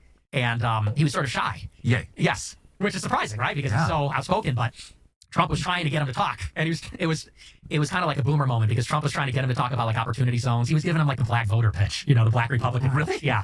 And I was like, dude, like he's not that kind of Republican, to say the least, Fair. At this point, I think people. So what were you saying? Well, so eventually, Trump didn't have a lot of luck with him, so he's kind of fielding the table, and he's talking to me. And Trump does like other people to talk. yes, well, he likes to talk too. For sure. Yeah. But he has questions. Yeah, he does. More than you would think. Well, he's a good guy, fundamentally. Yeah. He's a very warm guy. So he was asking everybody, what's up and who are you? And we got to talking. And, I guess it was going too well because I was being very complimentary of Trump. And Ye was kind of kicking me and saying, like, a couple days prior, we were talking about if Trump and Ye wind up on the debate stage, what is that going to look like? And I was coaching Ye, like, these are his weak areas. Like, this is where we got to attack Trump. And so Ye was like, tell him what you were saying the other day. Tell him what you were saying last night. And I was like, dude, that's our playbook. Like, we don't want to blow up our... and Trump was like, go ahead, don't be bashful. Tell me, what is it? And I said, you know what? I said, I think you're one of the greatest living Americans. I said, I'm a young guy. I said, I really have nothing to say other than thank you. I have nothing but gratitude for what you've done for the country. I said, it's really not my place, to give you advice or correct you. And he said, no, don't be bashful. Tell me. And the story that I brought up was, this was really what sent me. In the first Fox News debate in 2015, in the Republican primary, Yes. Bret Baier, the first question said, raise your hand if you will not pledge to support the eventual nominee. Yes. And Trump raised his hand. Because that's what he was saying. He said, if I don't win, I'll run independent and I'll make Republicans lose. And so I brought that up and I told that story and I said, I feel like what was inspiring in 16 is that you were willing to let the Republican establishment lose. Like you were serious about blowing them up, such that you were not going to say, like Pat Buchanan, who I respect, but Sam Francis acknowledged that was one of his great mistakes, was ultimately endorsing Bush. I said, it showed you were serious, you were playing to win. Because you said, I will let this Republican Party crash and burn. I want to run as the Republican, but if I can't, I'll run independent. I said, and that's how I knew you were serious. And that's how I knew you were the guy. I said, and I feel like lately, this was right after Ronna McDaniel became the head of the RNC again. I was like, I feel like lately you're just behind all these people. I said, we're not here for Kevin McCarthy. We're not here for Ronna McDaniel or Mitch McConnell. I said, we are here for you. Like, we will die for you. We are loyal to you. I said, and when you did that, that showed you could win, and we rallied. I said, so I want to see more like that. I want to see you hit DeSantis, let's say, who was running against him. And he was like, oh, okay. He goes, oh, so you like that? It was right after he called him DeSanctimonious. Yeah. I said, that was awesome. You should have kept hitting him. He's like, oh, you like that? He goes, this guy's hardcore. I like this guy, he was saying about me. And so I was trying to just get his mojo back, and gas him up a little bit. And so that's how it went between me and him. And what was Ye saying at this point? Well, he was beaming with pride. Because Trump turns to him and says, who is this guy? This guy's great. And he was like, right? And I was like, this is amazing. Did you call your parents in the parking lot? Oh, yeah. Yeah. You'll never believe. It's actually pretty funny. I try never to think like, how will this be perceived? It's better just to like be as honest as you can be all the time. And, and honest people will respond, agree or disagree, but they'll feel your sincerity and your honesty. But there are always people who are going to like distort it. And I recounted basically the Christian gospel at Charlie Kirk's memorial service. And everyone's like, you're anti-Semite. I literally didn't have one thought about Jewish people. I had nothing to do with that. It was... He went up the stage and he said he said that Jewish people kill Christ, which is very true. They did. That's what got them all to freak out and start calling him anti-Semite. Whatever. So, I mean, but I think about this conversation, which I'm sure I can't imagine what that in the ways that it'll be distorted, but I do hope that people who want to learn what's happening and who you are will watch the whole thing. It's probably naive hope that it won't be reduced to whatever you're saying something naughty and me laughing and saying, well, Nazis. I mean, that's going to happen, of course.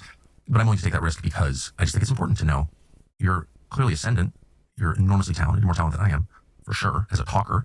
So, Wow. and there have been a lot of attempts to silence you and it hasn't worked. So my calculation will be as blunt as I can be is like, do I want to have Fuentes on? It was like, but you're a Nazi just like Fuentes. Okay. But then I'm like, I don't think Fuentes is going away. Ben Shapiro tried to like strangle him in the crib in college, and now he's bigger than ever. So it probably would just be worth hearing what Nick Fuentes thinks. I just want to be transparent about my motives here. Yeah. So those are my motives. Let me ask you, I referred earlier to the assassination attempt against you, and it's very fashionable, among like the permanent victim class, like every, BLM leader was, they're trying to kill me, or Seth, whatever, from the Babylon Bee, people are trying to kill me, and people use threats against them, which are like daily for a lot of us, as a way to kind of make themselves unassailable or immune from criticism, or to attack their enemies. Your words inspired violence. What is stochastic terror? I can't even pronounce it. It's like some academic term, whatever. But you had a real assassination attempt, like an actual one, which got no publicity that I recall. What happened? Yeah, well, it was after the election last year. I put out this tweet and I said, your body, my choice on election night. And, I wasn't, look, I'm not going to apologize for it, but I thought it was like a weak, just like a lame joke. Kind of like the most obvious Yeah, phrase. it's a college joke. Yeah, I had other good jokes that night, but that was like the one that caught on because I just think it captured the imagination of liberals who were like, it's over for us, Right, which yeah. it kind of is, but in some ways. But so I put that out there. I didn't even vote for Trump, but I put that Who did tweet you vote out. for? I didn't vote at all. I just recused myself. But that's just what makes it ironic because I became in some ways emblematic of the election, even though I didn't participate. But so it got 100 million impressions on Twitter, and people were saying on the news that kids were saying it in school. It was on like the news that in middle schools and high schools, the boys were saying that to the girls, your body, my choice. So it became this thing where it's like, he's creating this toxic environment for women. So the internet lost its mind, and people then started posting my address online because they were so unhappy with the tweet.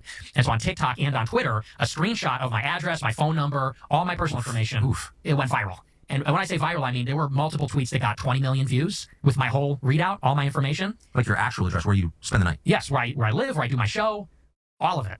Damn, did you know that? Yeah, I started to see it. So the election Tuesday, obviously, it was like Thursday that my address starts blowing up. I was going to do a show Friday, and someone shows up to my house. Some weird looking guy shows up to my house and just walks through the yard, walks through the gangway into the backyard, and is just circling my house and then goes away. So we call the cops, me and my producer, and we said, maybe we shouldn't do a show tonight. And that weekend, we hired private security just for the weekend.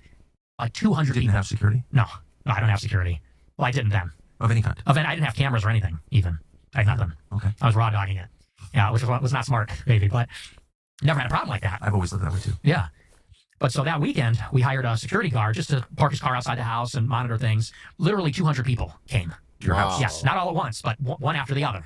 Driving by, yelling, walking by, throwing eggs. Multiple people threw eggs at my house, ordering pizzas, ordering DoorDash, whatever, walking through the gangway. It was like a war zone. Like the security guard was yelling at people all night, and it went on all weekend. And then it went on throughout the next week and the next weekend. And it was bad. I got out of my house. I went to a hotel for a week while this was happening, waited for it to blow over. Did you do your show from the hotel? No, I took a week off. Wow. Just Did to you let announce any of this in public? No, I had to keep it very... Why? I didn't want to track more of it. Yeah. Because if you say, they're here, then people go, no, we got to keep up the pressure, Right. or turn it up.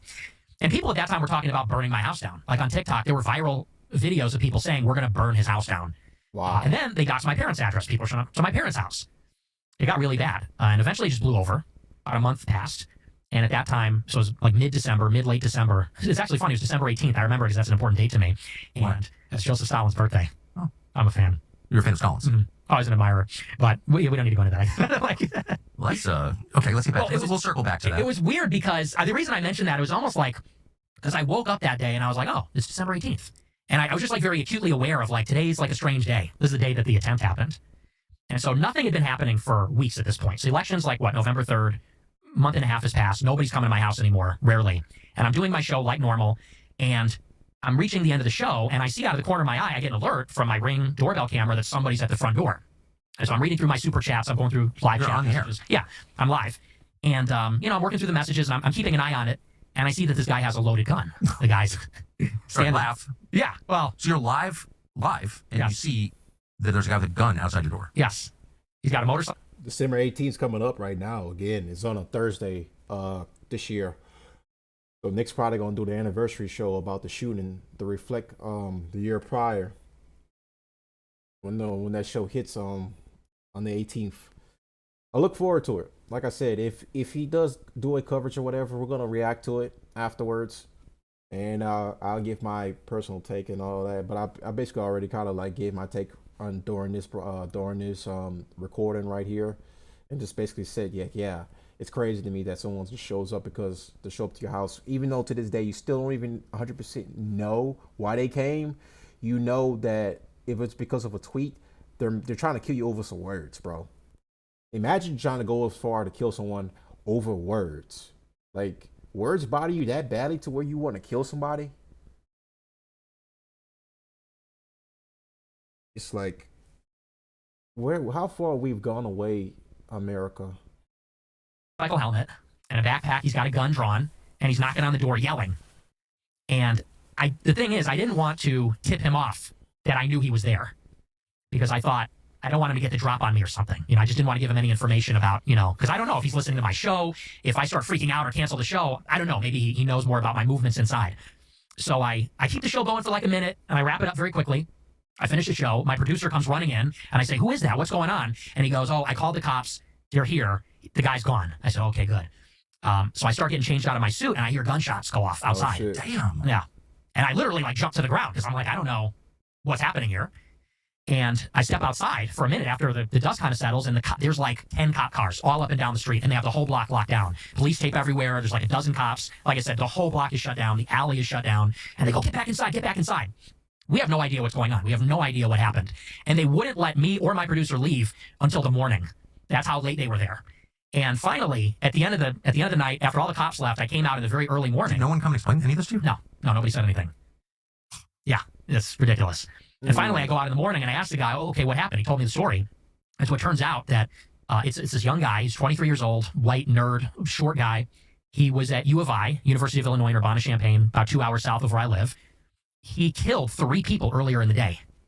He went to his roommate's house, college roommate's house, killed his roommate, killed the sister, the guy's mother, Wow. got in his car and drove directly to my house, parked outside my house, got out a .22 pistol and an automatic crossbow. Weird choice. And he knocked on the door, which is where I saw him. He went around the house. He tried the back door, tried the front door. That's crazy. And the cops pulled up. He took off running through the gangway, hopped the fence, ran into the neighbor's house. I guess he went into the neighbor's basement because the door was unlocked. He was hiding from the police. He shot 2 of their dogs, which is devastating. He runs back outside, and the cops see him. He shoots at the cops. The cops shot him in the face, and he dies on the spot. Wow. What was his motive? They never told me. To this day, I have no idea. They never told you? No. Wow. So what contact did you have with the police after this? They came by about a week later. Illinois State Police came to retrieve the ring camera footage of the whole incident. And so they had me download that onto a thumb drive. And that's it. I never heard from the cops, never heard from the government. Not at all? No, nothing. A guy comes to murder you. He's murdered 3 other people and 2 dogs. He gets shot to death, and no one bothers to tell you anything? Nope, nothing. Is it really a country at this point? No. I mean, It's ridiculous. And so what was his motive? Do you have any idea? I have no idea. So the story that I read online, because obviously the news followed up on this, and they said that, so he was like 5'5". I guess he was involved with drugs, actually, with his roommate. They sold drugs together, something like that. They had a falling out over the drug. That's one of the stories. Remember I told you earlier, the other story that I'm hearing that they were gay lovers. I don't know how credible that one is. It might be the drug one. It might be the gay story. I don't know. There hasn't been no follow-up since then because the law enforcement hasn't released any information about this guy or even told Nick what's his motivation for coming there. What you're about to hear is all Nick's speculation about why he came there. Money or something like that. The roommate beat the shit out of him so bad he dropped out of school. He had this major falling out with the roommate, but they were close. Had a big falling out. The shooter took him to small claims court over some money. And I guess this guy was just in a downward spiral. He lost his job. He got in a hit and run crash and ran from the police. Then he was swearing at the cops when they showed up to arrest him. And I guess his life just kept getting worse and worse and worse. I assume he took it out on the roommate and popped off, killed the whole family. It's horrifying, but how do you fit into that?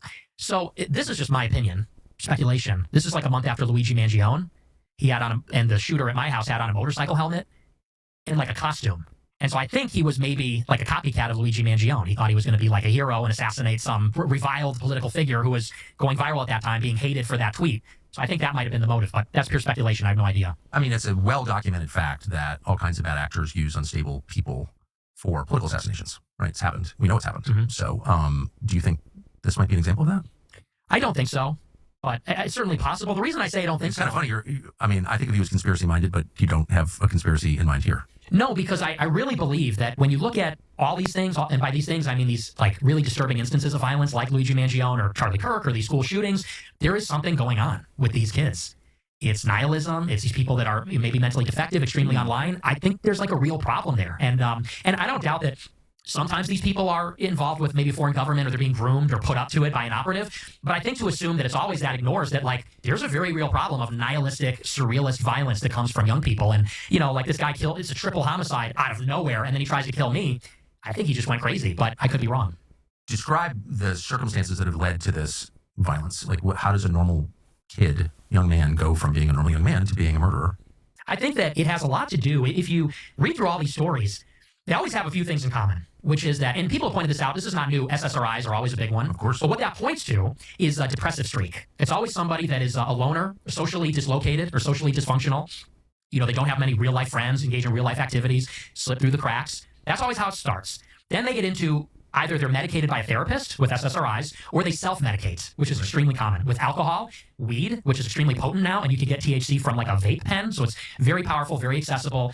You know, when I was in high school, my stoner friends would have to like go on a walk to the park and roll a joint. Yeah. Now, with the vape, you can hit that anywhere, I guess. Of course. It's very discreet.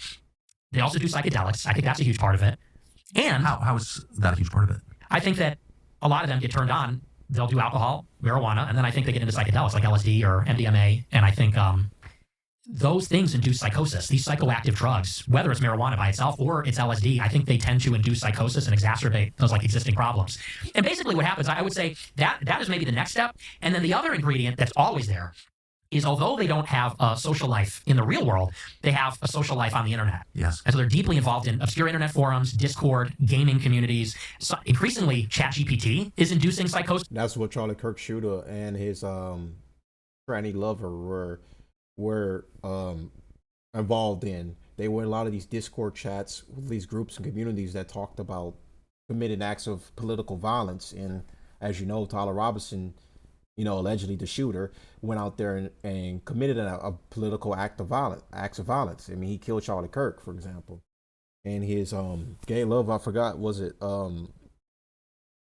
got the guy's name. He escapes my name right now, but he's apparently missing right now. They don't know where he's at. If I gotta react to the Turkey Tom documentary on stream, I've already watched it off stream, but I should probably react to it, not on stream, on recording, and post up my reaction to it, because like it's interesting, because like this, the tranny, whatever his, I forgot his name. I think Lance Twiggs.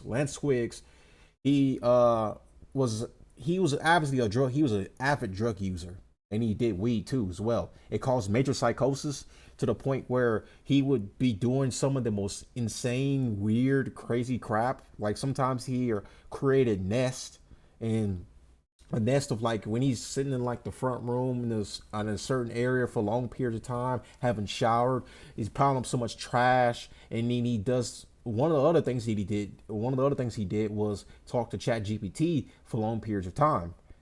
Just act like it's a regular human being. He's having full-on conversations with AI, thinking that it's real and it's actually, you know, his friend or whatever. And that's after doing weed, doing other drugs, you know, drinking alcohol, you know. And funny, Tucker actually did an interview with, I'm pretty sure I should probably react to that, a doctor who came on and talked about the effects of weed and how it's very harmful. I've been saying this for years. Yeah, weed's very harmful. But nobody ever wants to hear it because weed smokers will defend smoking weed no matter what. They're down that hill that weed's good for you. People talk to ChatGPT all day, all night, and you basically have between the three of these things, they kind of go into like a different world. Between the psychoactive substances, the make-believe reality of the internet, totally disconnected from the real world, I think they enter into like this delusional state. And I think that's where that shooter in Minneapolis, I think that's what that was. I think if Tyler Robinson is found guilty, there's been some interesting screenshots about him and his transgender boyfriend. It's the same story there, if that's true. And I would imagine it was not dissimilar with the guy that showed up and tried to kill me. I think those are always the ingredients that produce that kind of violence.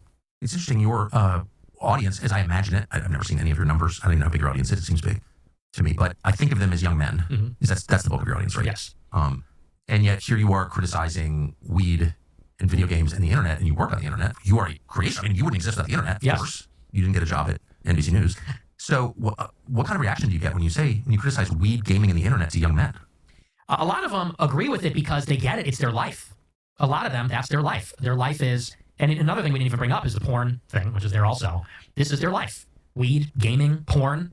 And I think they know it's bad. I think they know there's like some sense of guilt. And so it's interesting. I would say it's maybe an 80-20 split, where 20% say, oh, you're against weed? Not cool, man. It's just a plant. Well, they're very defensive about it, about these addictions. And I think 80% say, I know I have a problem. Like, I have a guilty conscience. I know it's bad. I know it's terrible. Why are you against weed? Because I think that it's compromise. The fact that Tucker's asking this question, he did a follow-up interview with a doctor about how bad weed is kind of crazy. It's like, it kind of seems like to me, he's like, bro, you're kind of low-key against weed too, Tucker. I mean, I don't know if Tucker smokes it or not. I don't know Tucker's personal life like that. I just know how great of a political commentator that he is, and a great interview he is too as well. But I don't know, does he smoke weed or not? But I mean, it's clear that he did that interview with a doctor. It kind of like seems like he's not. Obviously, he warns against like uses of weed. I mean, I'm a young guy. I'm 28 myself, so like, yeah, weed's very bad, and I don't encourage anyone to do it. This is the integrity of your mental faculties. I think there's something deeply wrong with that. When you, I'm against alcohol too. I think it's wrong to numb pain. I think pain is a part of life. I think sobriety is should be experienced. And I think that weed is even worse because I think that, one, it's very dangerous. There's a lot of numbers now out of California and Washington that people are going to the hospital for psychosis. People are going crazy because of it. It's also more subtle and therefore more insidious. Like, you can't, I've done it. If you have a 12-pack for breakfast, like, everyone knows. But if you take a hit off the dab pen, like, nobody knows. Mm-hmm. So you can use it all the time. Yeah, and it makes you a loser. It makes you lazy. People that are addicted to weed are not motivated, don't care about anything other than weed. There's sort of like an irony there where I used to hang out with a lot of stoners in high school. I never smoked weed, but all my friends did. And they were so chill and relaxed and didn't care about anything. But if you criticized weed, they would freak out and get extremely defensive. Yes. Facts, bro. I swear to God. Like, the worst addiction on the planet is probably weed.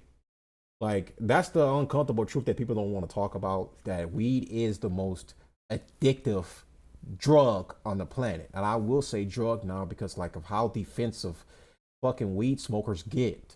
They get so defensive about smoking weed. They will find any reason to do it. It doesn't matter what. It doesn't matter which reason it is. They're finding a reason to why it's good. Oh, it's Mother Nature's herb. Yeah, that's the case. But whenever you put THC in it, which is the main leading cause of psychosis when you mix it with other stuff like alcohol, yeah, then you have a problem. Bro, this is why I like being friends with weed smokers. Not really worth it most times. I've noticed. Right? If you insinuate that it's addictive, if you say it's a problem, they get very junkie behavior. They do. And so I've always hated it. I think it's disgusting. What is porn exactly? Like, describe how available is porn? What is it? I know what porn is, but you said it's a huge factor in the lives of young men and a bad factor. Why? Well, this is another thing where it's reality distortion. That's kind of the theme. Just like psychedelics distort reality, just like a kind of internet society is a form of delusion, so is porn, in the sense that, a lot of people maybe don't realize, and we talked about this a little bit, people are getting turned on to porn when they're 10 years old. And it's when you are going through puberty, when you're developing your sexual faculties, how could you stay away from that? Every kid has a phone, every kid has an iPad, and every iPad and phone is, if you know what it is, loaded up with porn. And it's infinite, and it's ubiquitous, and you can get every kind of it you want, whenever you want, it's in your pocket. And so something that is almost never talked about is that this is a generation that's totally sexually dysfunctional, I think, because of pornography. And some people are able to cope with it. Some people don't have a problem. But I think a lot of people, and maybe even a small minority, have a serious problem with it. And the How does it problem, make people sexually dysfunctional? I think that it's impossible for a real woman to compete with the availability and the novelty of pornography. Mm-hmm. A real woman, without getting graphic, she's only one person, and maybe she wants to do something sexual, maybe she doesn't. Porn is, you could have 100 different women in one sitting, doing anything.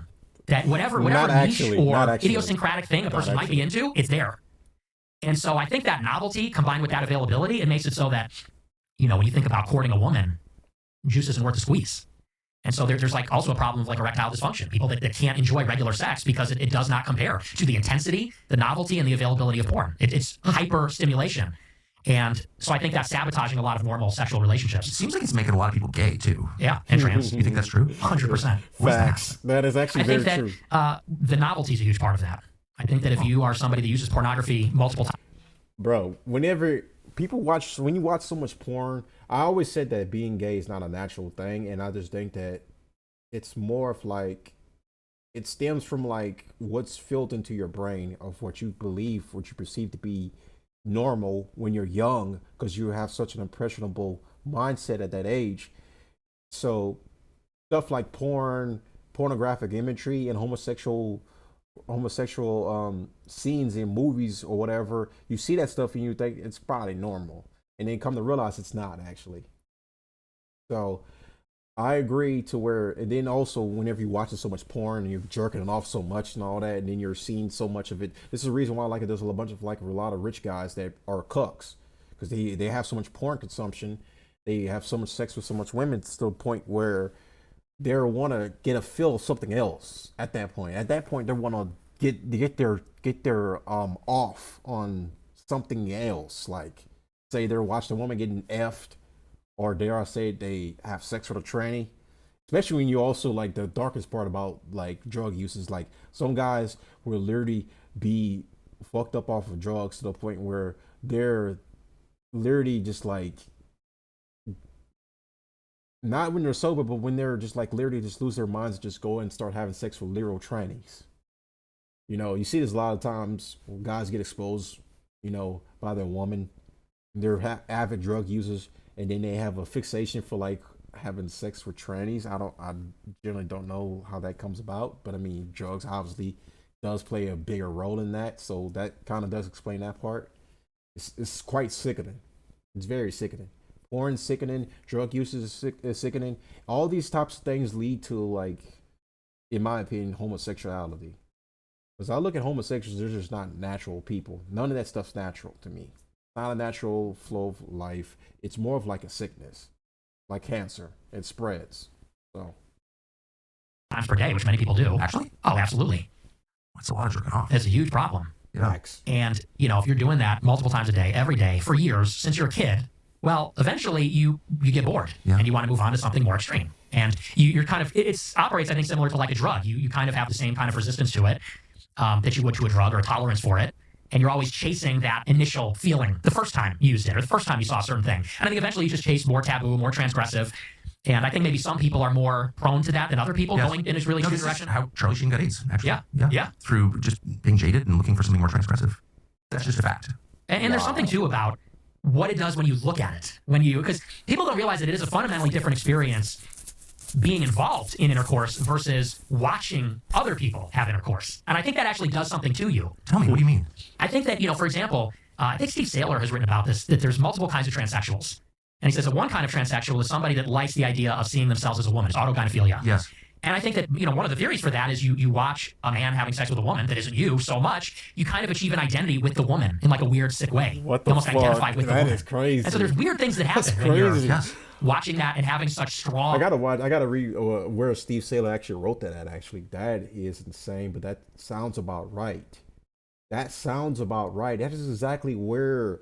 See, because like I said before, like, it goes to the point of what I said earlier, that transgenderism is like, it's far worse than just regular gay, but then it takes a step further where you're just actually believing that you're a woman. And I feel like that is the case. Like, they watch so much porn that they come to the conclusion that they feel like they're just a woman. They watch the woman get dicked down so much that the fact is they resonate with that woman, and that then they become that. We're literally trying to become a woman at that point. They get the surgery done. They try to do, all the steps to try to become a woman, even though in reality, that's never the case. It's always going to be a man. He's just like mentally ill and mentally gone. So that makes a lot of sense. As crazy as it sounds. on emotional and sexual experiences with it. So it's a funny stopping point what I did with Nick right there. He had his eyes wide. Funny. That's fascinating. I've sensed for a long time, having had a lot of young male employees mention porn as a problem. I mean, the big porn companies give visibility to foreign intel services on the back end. So that means people know what you're looking at. There's likely video and audio of you watching. So that, that's like so such a deal killer for me. not a huge expert on the topic, but I have always sensed this was a huge deal, but I've always been too embarrassed to like do a show on it. Mm-hmm. But it sounds like you're describing something that's everywhere that affects everybody, and that is. Do you think it's related to the the huge decline in like actual sex and relationships and marriage, screwed up dating? All of this derives in part from porn. Do you think? I think it's a huge part of it. It's a huge factor. And it's even on the other side, too. It's become so destigmatized for women to actually participate in porn. People don't even recognize that OnlyFans is a whole separate category. Porn is, women don't watch actual physical porn, they read it. Women are not like the physical, they can't get off to like physical porn as men can. They are like imaginary thinkers. This is the reason why the saying goes like man and women are different. It is just very fundamentally true. Like women read porn. I actually known a girl who told me she reads a porn book. Like, and then it's kind of like insane because like they don't watch physical porn. They don't get off that stuff. They get off to actual reading about it and touching themselves to reading books about porn. Like most of these romantic novels are just pornographic novels. That's it. And they get off to that type of stuff. It just goes to show you like how vastly different the two sexes are from each other. Men are physical creatures. Women are more of like imaginary, thinkers. Well, I wouldn't say thinkers because a majority of them are stupid, but they more of like if they can visualize sex in their heads compared to a man more, because a man needs to actually see, watching porn, he needs to actually see it. He wants to actually watch it. Whereas a woman could just visually envision sex in her head and then just touch herself to that. It's insane. It's an innovation in the realm of pornography because you have what everyone knows as porn, which is like videos of porn stars, like dedicated career sex workers having sex in a relatively controlled environment or something like that. But then you get OnlyFans, which is like Patreon for nudes or sex. And basically, there's now a very large subculture, much larger than people want to admit, of women who the moment they turn 18, that is what they do, is they make an OnlyFans account and they become an amateur porn star. It's only getting worse. Remember that little stupid, what's her name? Lil Tay J? She turned 18. What's the first thing she did? She started OnlyFans. And it's crazy to me how many people signed up for this OnlyFans account the second she turned 18 and she made that much money. You know how fucked up society is right now when they literally wait for some of these girls that are literally minors to turn 18, and the second they turn 18 they start OnlyFans and then they immediately subscribe to it. That means that most of these guys were waiting for the girl to become of age. That Catch Me Outside girl, I fucking forgot her name. She's, so you should see how she looks right now, literally. But that's besides the point.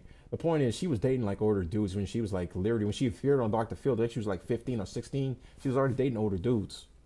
I mean, it's disgusting, and quite frankly, she is. And then she turns 18, she starts on OnlyFans.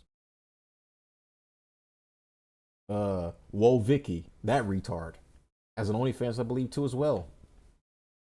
It's insane to me. It's literally insane to me. And some of these older like women that been in the acting industry doing Hollywood, it's funny, they're starting OnlyFans too as well. Like the culture of OnlyFans is growing. It's insane to me. We need this on numbers right now, quite frankly. I wish we had numbers to really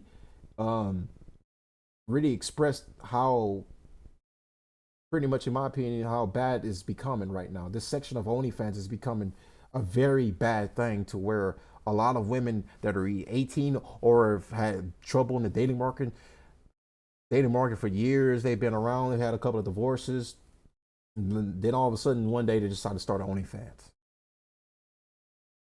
That's how porn just needs to get removed from the First Amendment, so where it can't be protected no more, so then we can actually ban it. Then they really put all these bitches out of jobs and put them back in the kitchen. And it is completely casual.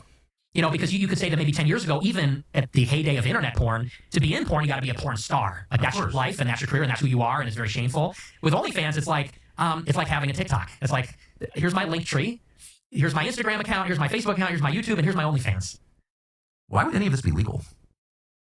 I think that, there's, like you indicated, maybe there's an intelligence benefit to that. Yeah. Maybe there's a political benefit to that. I think that... Well, why wouldn't you arrest the people who run something like that? It should be. If you had a Christian government. Or how much the government cares about its people? I mean, is Iran a bigger... Yeah, here's the thing about that. You know who runs porn, right? You know who? Look at all the top guys at all the porn companies. Go look at their name, look at their early life. You know who runs porn every single time. Just like I said earlier, every single time. Thread was OnlyFans. Iran's not turning my daughter to prostitution that I'm aware of. Right. Right? I mean, that seems like one of the worst things that could happen to any society. Oh, absolutely. So how big is the support for that? Like if a candidate were to come out and say, we ought to arrest the guys who own MindGeek, which is the biggest, I think it's the biggest porn supplier in the world, or the guys who run OnlyFans, what would the reaction be among, I don't know, people under 50? I think there would be broad support for that. Really? I do, actually, yes. I hope someone will say that. And Someone needs to. I hope someone arrests them, like right away. Yeah. That was actually one Seizes of their assets and puts them in prison. seizes their bodies and puts them in jail. Yeah, I mean, The owners of that, people who are, I mean, talk about human trafficking. yeah, oh, yeah. I thought we were against human trafficking. Yeah. Well, So but you think that young people, because you always think of young people as so liberal, but like, no, they wouldn't think that was crazy? no, I think especially among young men, they know it's a problem. It's ruining their lives. And they know it. So what are the other factors that prevent, I'm sorry I called you gay, by the way, but I think I'm just too old or something. I'm like, why is anyone married? You tell me, why aren't people married? Well, I mean, honestly, it's the women. The women are extremely liberal. Yes. No one talks about that. They're increasingly they do, especially after the last election. There's a 45-point difference between men and women. The men are extremely conservative. Increasingly, the women are extremely liberal. What are they liberal on? What issues? Like, what does that mean, liberal? Oh, on they're very feminist. Like, actually? Extremely feminist. I Yes, don't believe that, do they? I think they do. Really? Absolutely. I don't Yes. believe that. I If think gender roles are a construct, that none of this is inborn, like, you'd have to be an idiot to think that. they like the idea of it. They like because of course I think all women naturally want strong men. Of course, They obviously. naturally want a Chad. You know, they Yeah. want like a tall, buff guy. But I think they like the idea of none of them want to work either. None of them That's what I'm actually want saying. to work. That's what I'm saying. Of course, that's Right. It's obviously true. It's always been true. Work outside the home. Right. They don't have enough work at home. There's Yes. a lot to do. But no, I completely agree. So that's why I question, like, they're feminists in what sense? Yes. And, they like these vague appeals to equality. We want a chance to work and we want respect. And, ultimately, I think the whole political system is just based around women never being accountable for any of their choices. Ultimately, that seems to be that's what abortion is, Yeah, of course. because 99% of abortions are elective. So they say it's an unplanned pregnancy. You had sex out of wedlock with someone you didn't intend to have kids with. So now we have to kill the kids in the womb. And, these no-fault divorce laws. These women get married to guys maybe they never intend to stay with. And then when they're out, they're done. And they want child support and they want half the stuff. And I think a lot of men are looking at women and they're very liberal. They're overweight. They have a very high estimation of themselves. I think that people call it hoflation. Hoflation? Yes, their sense of their own looks and sexual value is very inflated. And so a lot of people are looking at these like frumpy, obnoxious, loudmouth, liberal women who are also very promiscuous and saying this is not actually appealing at all. And I don't want to start a family with a person. Sounds like awful. this. Yeah, it is. But if you believe in the patriarchy, as I fervently do, because it's just reality, we didn't choose the system. We were born into a system that is part of nature. Can't get out of it. So if you believe that that's true, which it is, then you think that men should lead. And if it's going to be better, men should make it better because that's their job. Right. So you don't want to give them a pass, do you? It'd be like, it's all the girls suck. So I don't even blame it on the women because I think that it's the incentive structures. Women are allowed to do this by the legal system, by kind of social norms. Technology is a big part of it. The attention that is available to women. Women go on Instagram and they get attention from thousands of men. So it's the incentives. Yeah, today's world is filled with like a bunch of like liberal women. I never realized like how today's women like. I saw a recent statistic that came out that showed that more men are becoming more right leaning and more conservative. Women are becoming more left leaning, more like liberal. Spirituality crap. Or atheist, either one. But it's just like it just goes to show you like. As the generations goes on, the men are getting it more faster than the women, and the women are just like becoming more degenerate, scummish, like not worth approaching, not worth dating. So that's the type of society we live in right now because of like the 19th Amendment. We just need to abolish it and just put women back in their place. But of course, like, only a guy could dream. It's not gonna happen. Just imagine if we just got rid of it and we put women back in their natural habitats and we never have to deal with this problem because like majority of the problems we got is because the female vote. Why do you think politicians have to like literally cater to women and start talking about shit like abortion? The whole point of the 2024 election, the whole argument was about abortion. Luckily that white women did show up for Trump. Regardless of like I didn't vote or not, I didn't support not at all about the whole like bombing Iran. I didn't support more wars in the Middle East. I didn't support none of that stuff. You know, the great thing about it is Trump did win, and I do feel like he would have been he is a better president than Kamala Harris for sure. And you know, I don't know if I at all regret saying that, but to sit here and say that the problems that we got right now, some of the bad choices of presidency we got is because of women. Quite frankly, they're becoming more liberal, more self-hating bitches. Quite frankly, they sit up here and act like, especially the black ones, are the most insufferable fucking groups of women on the planet, the liberals and whatever. And the white ones are just like self-hating whites. They literally hate themselves. They sit up here all day. They're the ones leading white. They're leading to the one that call. They're leading up white genocide. Quite frankly, them Jews, whatever, blacks that literally that'll have the liberal mindset. They're the ones that are leading the cause for like white genocide. Why America wouldn't be a white majority country, and they would become like this multicultural hellscape that they're trying to bring about. It's sickening, quite frankly. But the problems we got right now, it's one of the 19th Amendment, women having rights, feminism. It's one of the major issues that we have right now that's really just leading to the destruction of Western culture and Western society. And we just need to do away with it. You know, I don't agree with Sharia law, but I mean, in some cases, Sharia law does get one thing right. No rights for women. But I would say that, because I hear this all the time, people say, well, the men need to step up and be better and lead the women. Easier said than done. I agree with that. They're at war with the system, and not even just the system, but also society. Because let's say you find one of these so-called good girls who's Christian and traditional, but through osmosis, wherever you go, she's going to be in society. She's going to be on TikTok. She's going to be on Instagram. Right. She's going to be talking to other women. And maybe she's one way when you meet and get married, but 10 years down the road, 15 years, 20 years down the road, people change. And I think that women, as kind of the ultimate conformists, the ultimate enforcers of like social norms, I think eventually the pressure from society kind of gets to them. And a lot of them will go into Depends what kind of husbands they have. I mean, if there's real leadership at home, I don't know a single happily married woman who's liberal. Not one.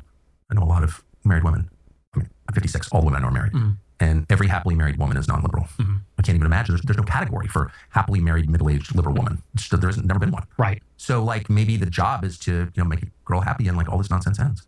Yeah, I don't know. I think that could be a bottomless pit, too, because the one critique I have of the men is, and you're right about this, they enable this behavior. Well, that's for sure. This epidemic of simps who, and especially with Christians, I've noticed this.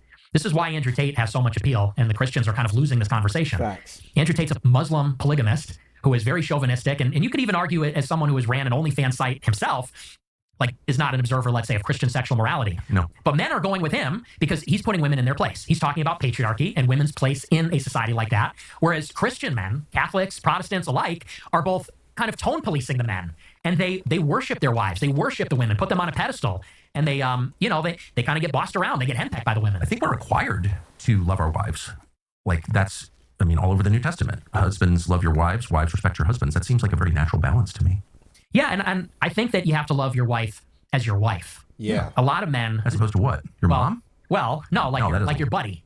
No. Because I hear this all the time, and I hate this. Guys will say, I married my best friend. And I think, she's your wife. Yeah, that's very fucking gay. I hate that. I hate that fucking crap, bro. Oh, I married my best friend. Oh, that's fucking gay, bro. Imagine the most gayest thing you can hear on the planet. Oh, I married my best friend. Bro, you talk about something that's just so infuriating to hear. Like, buddy, she is not your friend. Your only friend you could be friends with. Man can be friends with men. I get it. The positives of being friends with women, because like if you have like it's a social proof thing. Like say if you're friends with women, you can use a woman to go say pull you some chicks at the bar, at the club or whatever, by having that social proof of having women as your friends or whatever. But the point of the matter is they don't really offer much utility to a man outside of procreation and cooking your food and childcare. There's not much women offer outside of that, bro. That's just the reality. She's not your best friend, because there's a difference. What is the difference? I think that when you talk about your best friend, you're a peer, you're an equal, and I think your best friendships are with other men. And I think that your wife ultimately is subordinate to you. She's your helpmate. Yeah. And ultimately, as the man in the marriage and as the father, you have authority, the final say over the household. Right. She can give advice. It's not to say I'm not a freak where you say, shut up, woman. I mean, of course, you discuss things with your wife and your wife gives input, but the authority rests with... I'm more like, shut up, woman. The man. Of course. But God set up this kind of amazing system where men are physically stronger So, like, of course, you could make your wife do whatever you wanted. You're bigger than she is. Right. But he also instilled in men this desire to please your wife. Like, that's a very natural thing. You want your wife to be happy. Absolutely. And the whole happy wife, happy life thing is completely real. It's like you can't get away from it. It's not, like, all of these things, it's not a choice. It's the... Did he just say that's a real thing? Holy shit, bro. Yeah. It's happy king, happy kingdom. Like, I get it. Tucker's from the older generation from me. It's like, bro, you could make a woman happy and yet she'll still divorce you and take all half your shit for just because she's just not happy. You could have not done anything wrong and she'll still take your shit. It doesn't matter. Protect yourself, honestly speaking. That's to set up like to set up precautions already ahead of time just in case this type of thing were to happen. But to sit here and say like the happy wife, happy life, to say that's real is just like, bro, I think that's just not real at all. I mean, you can look at Steven Crowder, for example. I mean, like, he's pretty sure he did the happy wife, happy life thing, and she tried to destroy his career for it. Tried to literally destroy his career. Hillary Crowder. And she keeps going around with the Crowder last name, but they're not married no more. So why is she still using his last name? So I disagree with Tucker on that. You know, I'm more of like on I'm on Myron Gaines' point of view that it's need to be happy king, happy kingdom type of time. And that's exactly how it should always be. Because like if the man's not happy in a relationship, you already know it's over with. Because like a man doesn't leave his woman for stupider reasons. Or a woman will leave you literally for just because she just not like, she wakes up one day just like, I'm just not happy. That's it. We can just end the relationship right there. So that's the type of shit that can happen. The biological reality that you live with. Let me make it clear. A man can also leave a woman when he's not happy. But then again, but even if we're a slight tad bit less happy, we still would rather stay with her than go through a divorce, because that's just financially draining. So You're born with, like, you want your wife to be happy. If she's unhappy, you're unhappy to a much greater extent than vice versa, right? Yeah. I think men care about their wives being happy much more than wives care about their husbands being happy. Yes, I have noticed. And that's compensation for their lack of physical power. That's my view of it. And that's why it is this kind of perfect balance. But somebody needs to be the final decision maker. I completely agree. And when you give up that, when you abrogate that, there's no respect, there's unhappiness, and there's infidelity. Right. Well, that's the ingredient that's missing. The way I would put it very succinctly is men right now are the responsible party, but have no authority. And that doesn't work. No, it doesn't. You know, if the buck stops with you and you're to blame and you're the responsible one, then you also need to be able to have the final say and call the shots. And one without the other doesn't work. And I think that's really smart and absolutely right. I do think, I just noticed this, that men who stay unmarried for too long become like kind of fragile. There's something about the give and take. There's something about living with, in fact, I think it's the key to life, someone you don't fully understand, that broadens you, that keeps you always thinking, that makes you wiser, more patient, more thoughtful, more self-aware, and more flexible. And those are all good qualities. Debatable. And the absence of that, like in homosexuality or like men who are single too long, they get very rigid. Have you ever noticed this? I like things the way I like them, and they just get like, no. Oh, yeah. I certainly get what you mean by that. You don't want that. Yeah. I would say that when you say you don't fully understand women, to me, I feel like women are very simple in terms of... Have you ever lived with one? No, I haven't lived with them, but, I mean, and don't get me wrong, maybe it's difficult, but I feel like they're pretty simple. We're all pretty simple. I mean, no one's more simple than I am, but we're all pretty simple. But what I mean is, like, on a day-to-day level of experience, like, you don't always understand what they're saying because it's never about what they say it's about. Right. And men just tend to be kind of dog-like in their straightforwardness. I'm hungry, I'm horny, whatever it is. I disagree. I feel like men are complicated. I feel like women are like, I'm hungry, I'm horny. I feel like men are very complicated. Really, how? Because men are masters of the universe. Women are the universe. This is what Spengler says about them. And so I think that men have like a deep connection to things like math and space, and they want to conquer the world, and things like this. And women, I feel like, are actually very primal and instinctual. Yes, they want security. Yes, chthonic. They're of the 100%. Never embarrassed by bodily functions. Men are so squeamish. Yes, women are not at all. They give birth. No, that is absolutely true. But I mean, in the way that women present their concerns, there's almost always something that's not being fully expressed. Like, I got mad at you last night because I was pissed about something last year. That's not a male thing to do. You can't remember what happened last year. Right. And so, but anyway, whatever the point, men want to talk past each other constantly. They don't always know what the other one is saying. And that frustration actually gives way to like great beauty over time, I would say. I don't know. I personally find women very frustrating when they are not expressing. And I just That's the beauty of it. I see the way I look at it is like when you look at your favorite TV shows, Right? Sopranos, Breaking Bad, it's like That, bruh. I don't know about that. I mean, her being quiet, her being submissive, just like, bruh. When you already work we already live a difficult life already. It is, and the last thing you want to come home to is a nagging bitch in your ear. I'm just gonna be very blunt. I'm sorry for the language. I've already said language already in the video. I apologize. I was apologizing the whole video about my language, but let's be real. No one wants to come home to a nagging woman. We already live a difficult life, especially if we're working hard and we're doing something. You don't want to home to the nagging wife. No one wants to go through that stuff. When I said earlier that men will leave women when they're really ready to, like, especially like I said, we would not leave a woman for anything less, including if she's a nagging whore. But if the nagging persists and persists and persists and persists and persists and persists, then at some point, yeah, the guy's gonna be able to break it in. Because that just gets kind of insufferable. And then especially if the woman cheats, that's automatically done with, because that's premeditated murder. So the wife is the villain. Because it's like the main character, if the wife could just get out of the way, would be running the show. And that's kind of how I feel like Ayn Rand, I agree with her about this. She said that the wife's role is like hero worship. The guy is the hero. The guy is supposed to be the entrepreneur, the conqueror, whatever. And the woman is really supposed to support the man's goals and be in his world. And That's the felt last thing successful men need is more power worship, more hero worship, more, you're so great. When you do that work, you don't want that at home. You become an unbearable asshole. And then you fall prey to what destroys every successful man, which is hubris. Like, you mistake yourself for God. You need someone who's not interested in what you do at all, only interested in you. And that's how you become balanced and wise. That's how you know your own limits. Because the ass kissing is what kills you. It's not, I mean, you had someone come to murder you. It's a form of submissiveness, man. I mean, I don't know why Tucker's having a hard time trying to grasp this concept that it's a form of submissiveness. That is a form of submissiveness. He's saying it's not. It's just like he's giving the husband-wife vibes right now. But I get it. He has been married for a long time. He's from that generation or whatever that still prioritizes the wife. And I'm not saying there's nothing wrong with that, but it's just like, bro, kissing your ass and like hero worshiping, or better yet, submission is some, better, I'll just go ahead and say it's submission. It's all submission. So submitting to a man.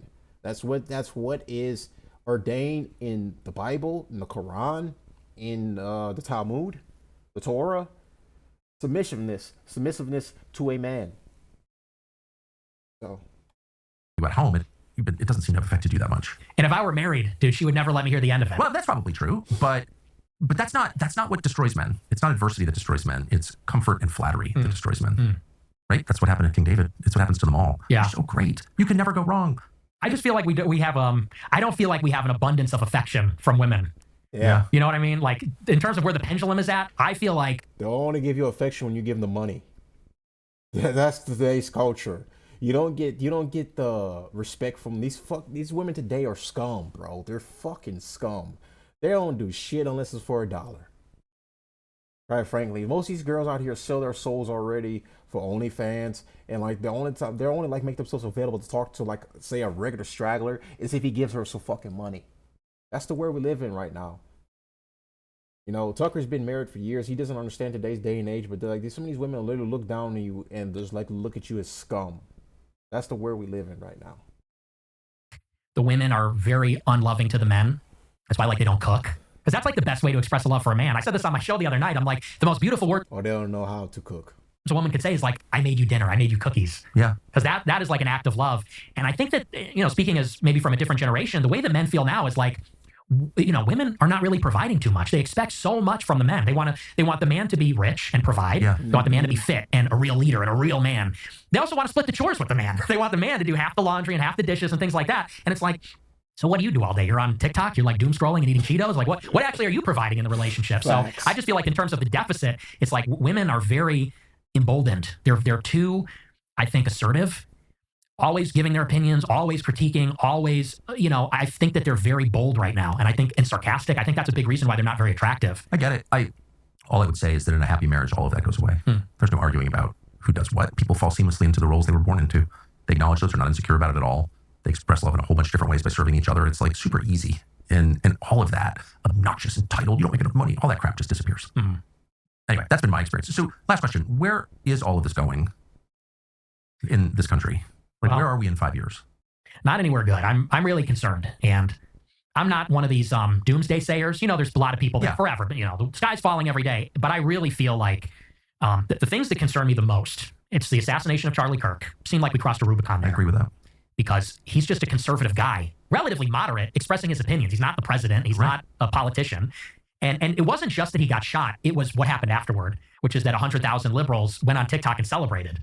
And that shows that how can you integrate or harmonize with people that hate you that much? They see some, and I understand that liberals thought he was a jerk. Like maybe he was a little rude or something like that. And he really wasn't. I mean, he was pretty patient as they come. I just tried to fill in for him last week and immediately snapped at some kid and threatened to beat him up and went crazy. And I had said a prayer for patience, by the way, and I still couldn't handle it. So, no, Charlie Kirk was a remarkably even-keeled, patient, decent man. Yes, and so whatever their perception of him was, to see him get his face blown up in front of everybody like that, and the first reaction of someone in the crowd who was present, some guy with a beard jumps up and celebrates. Did you see this? No. Some liberal kid in the audience jumps up and says, "All right." I literally can't handle it. I'm so upset by it. I haven't looked at anything. It's disgusting. And I saw that and said, yeah, like, there's no putting the genie back in the lamp here. That was one. The other thing I'm really worried about is what's happening at these ICE detention centers, where it's happening not far from where I live in Broadview, Illinois, where they set up an ICE detention facility, and the administration is rounding these people up, which I support, but they're doing it in a very provocative way. They're broadcasting it. They're making hype edits on Twitter of like these raids on apartment complexes, which I think are very cool, but it's somewhat provocative. And Antifa showing up. In order to protect ICE, the administration's putting DHS. Well, now they're protesting the DHS presence, and the administration of the governor of Illinois and the mayor of Chicago are telling Chicago police, don't help ICE. And they're encouraging the protesters. And what I see there is like a level of tension that just keeps increasing. Yes. And there's leadership. There's civilian leadership on both sides. Like the governor and mayor who are Democrats won't back down versus Republican president. There's a security division too, the police versus ICE, the police versus DHS. There's a constitutional question about the federal supremacy, and I see all the ingredients of like a low-boil civil conflict, full-blown civil war. And I'm not that guy, but I see all the ingredients there for that to happen. So I'm deeply concerned about where that will go. How would you handle it if you're in charge? If you're the president, what do you do about that? I think maybe this is controversial, but they have to crush the other side. They have to, because you can do one of two things. You cannot challenge the left and let them do their thing. Or you can utterly confront them and defeat them and remove hope from the equation. If you resist, you will be arrested. Like this is an insurrection. There's 10 million people here illegally. We're getting them out. You're rioting. You're going to jail too. Like it has to be crushed. But if you do anything less than that, if you do in the middle, all you're doing is antagonizing and defeating the other side. And if they think there's a chance they can win, they will get bolder and stronger and they'll start to rally. And that's when it's sort of like people think it's close or like it's contentious. That's when it breathes. That's when oxygen is fed to this kind of fire. So if I were Trump, I would say screw 200 National Guard, like arrest the mayor of Chicago, like arrest the governor, shut it down, like make it clear, like Washington. Yeah, like I said, you can arrest them and charge them with Insurrection Act. They are committing an insurrection by not listening to the commands of the chief in charge, that will be the president. They are basically, in essence, committing a insurrection. So. Bring in the troops and say the federal government is supreme. The immigration law is the law of the land. If you're not on board with that, you're going to jail. If you attack ICE or box them in with your car, you're going to jail for a long time. Anything less than that, you might as well just not even bark up that tree at all. Nick Fuentes, thank you very much. Thank you. Nice to meet you. Likewise. That was a great one right there. That was a great interview.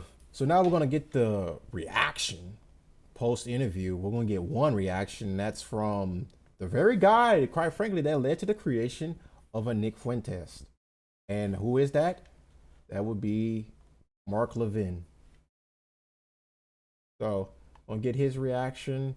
This is him going full, like having a grade 3 chimp out, or basically he's just like getting so mad. Like this guy has been mad since this interview dropped. Like this guy has not had a day to where he's not been mad, fuming about this interview, talking about Tucker Carlson, talking about Nick Fuentes. This guy just always just seems like he's just a mad, angry guy.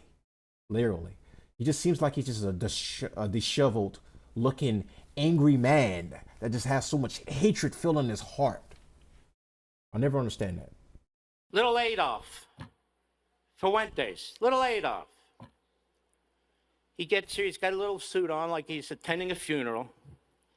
My advice to little Adolf is just go full Put the This was at the Republican Jewish brown coalition that took place in Vegas. This was where. shirt on. What are you, a coward? Put the brown shirt on. I know you can't grow the Hitler mustache. You're still stuck in your prepubescent stage, but give it a shot. Give it a shot.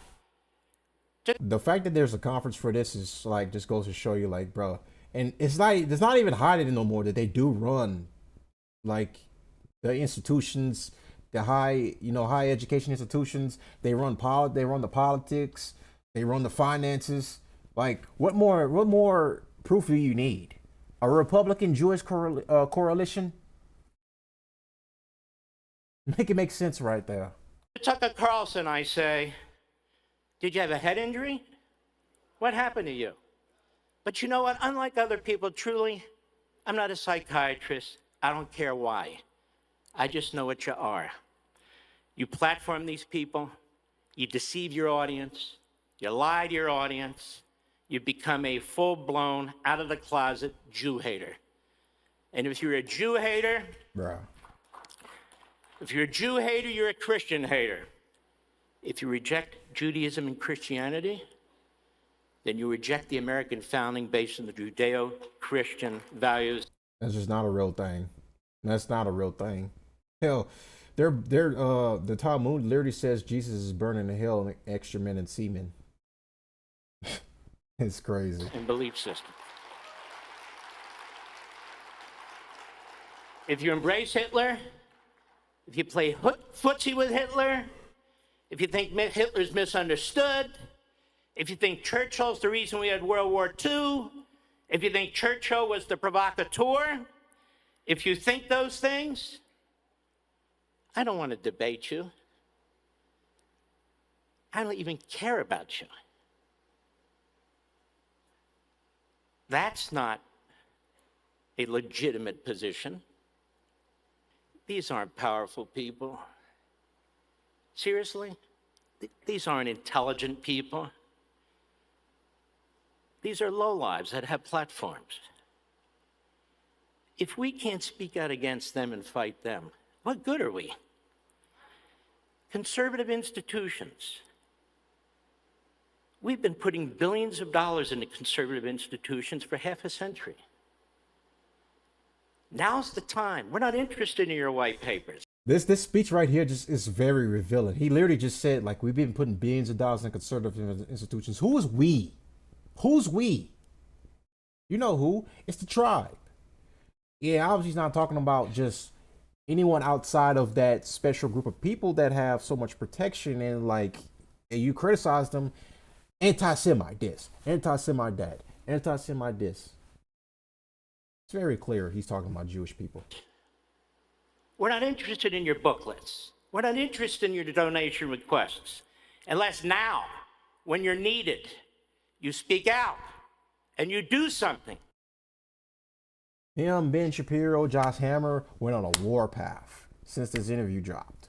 They have just been going off losing their minds, talking about this, just like stressing this enough. Like, they have a rise in anti-Semitism or whatever. Quite frankly, they're causing it themselves with October 7th.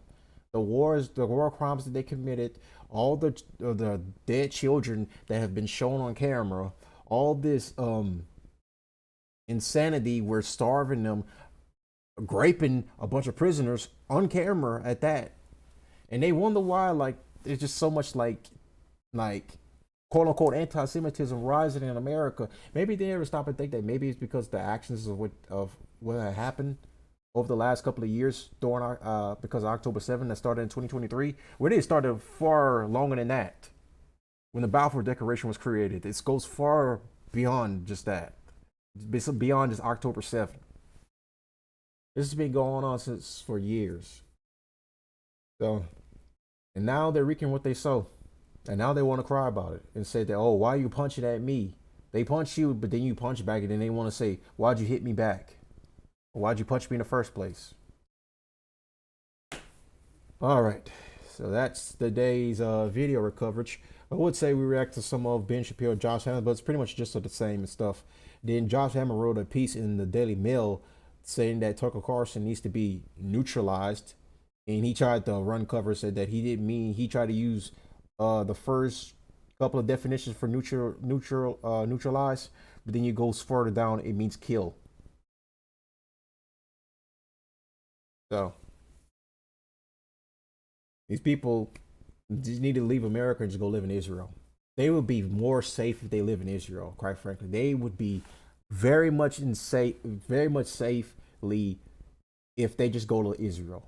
They don't have to live in America. They don't have to be here. If they feel like everyone's out to get them, they can go amongst their own clan, their own kind. Why do you want to live in America? If it's so badly here, why not go live there amongst your own? Anyways, that's today's show right there. So it's gonna be uploaded tonight at 8 p.m. the day after Thanksgiving. It's Black Friday, November the 28th, 2025. So I hope you guys enjoyed today's show, and hope you get a lot out of this and stuff. So we covered pretty much the interview. Then we got the reaction of Mark Levin, the leading cause in the creation of Nick Fuentes. The guy is he's still angry even to this day. He's still an angry old disheveled looking man to this day.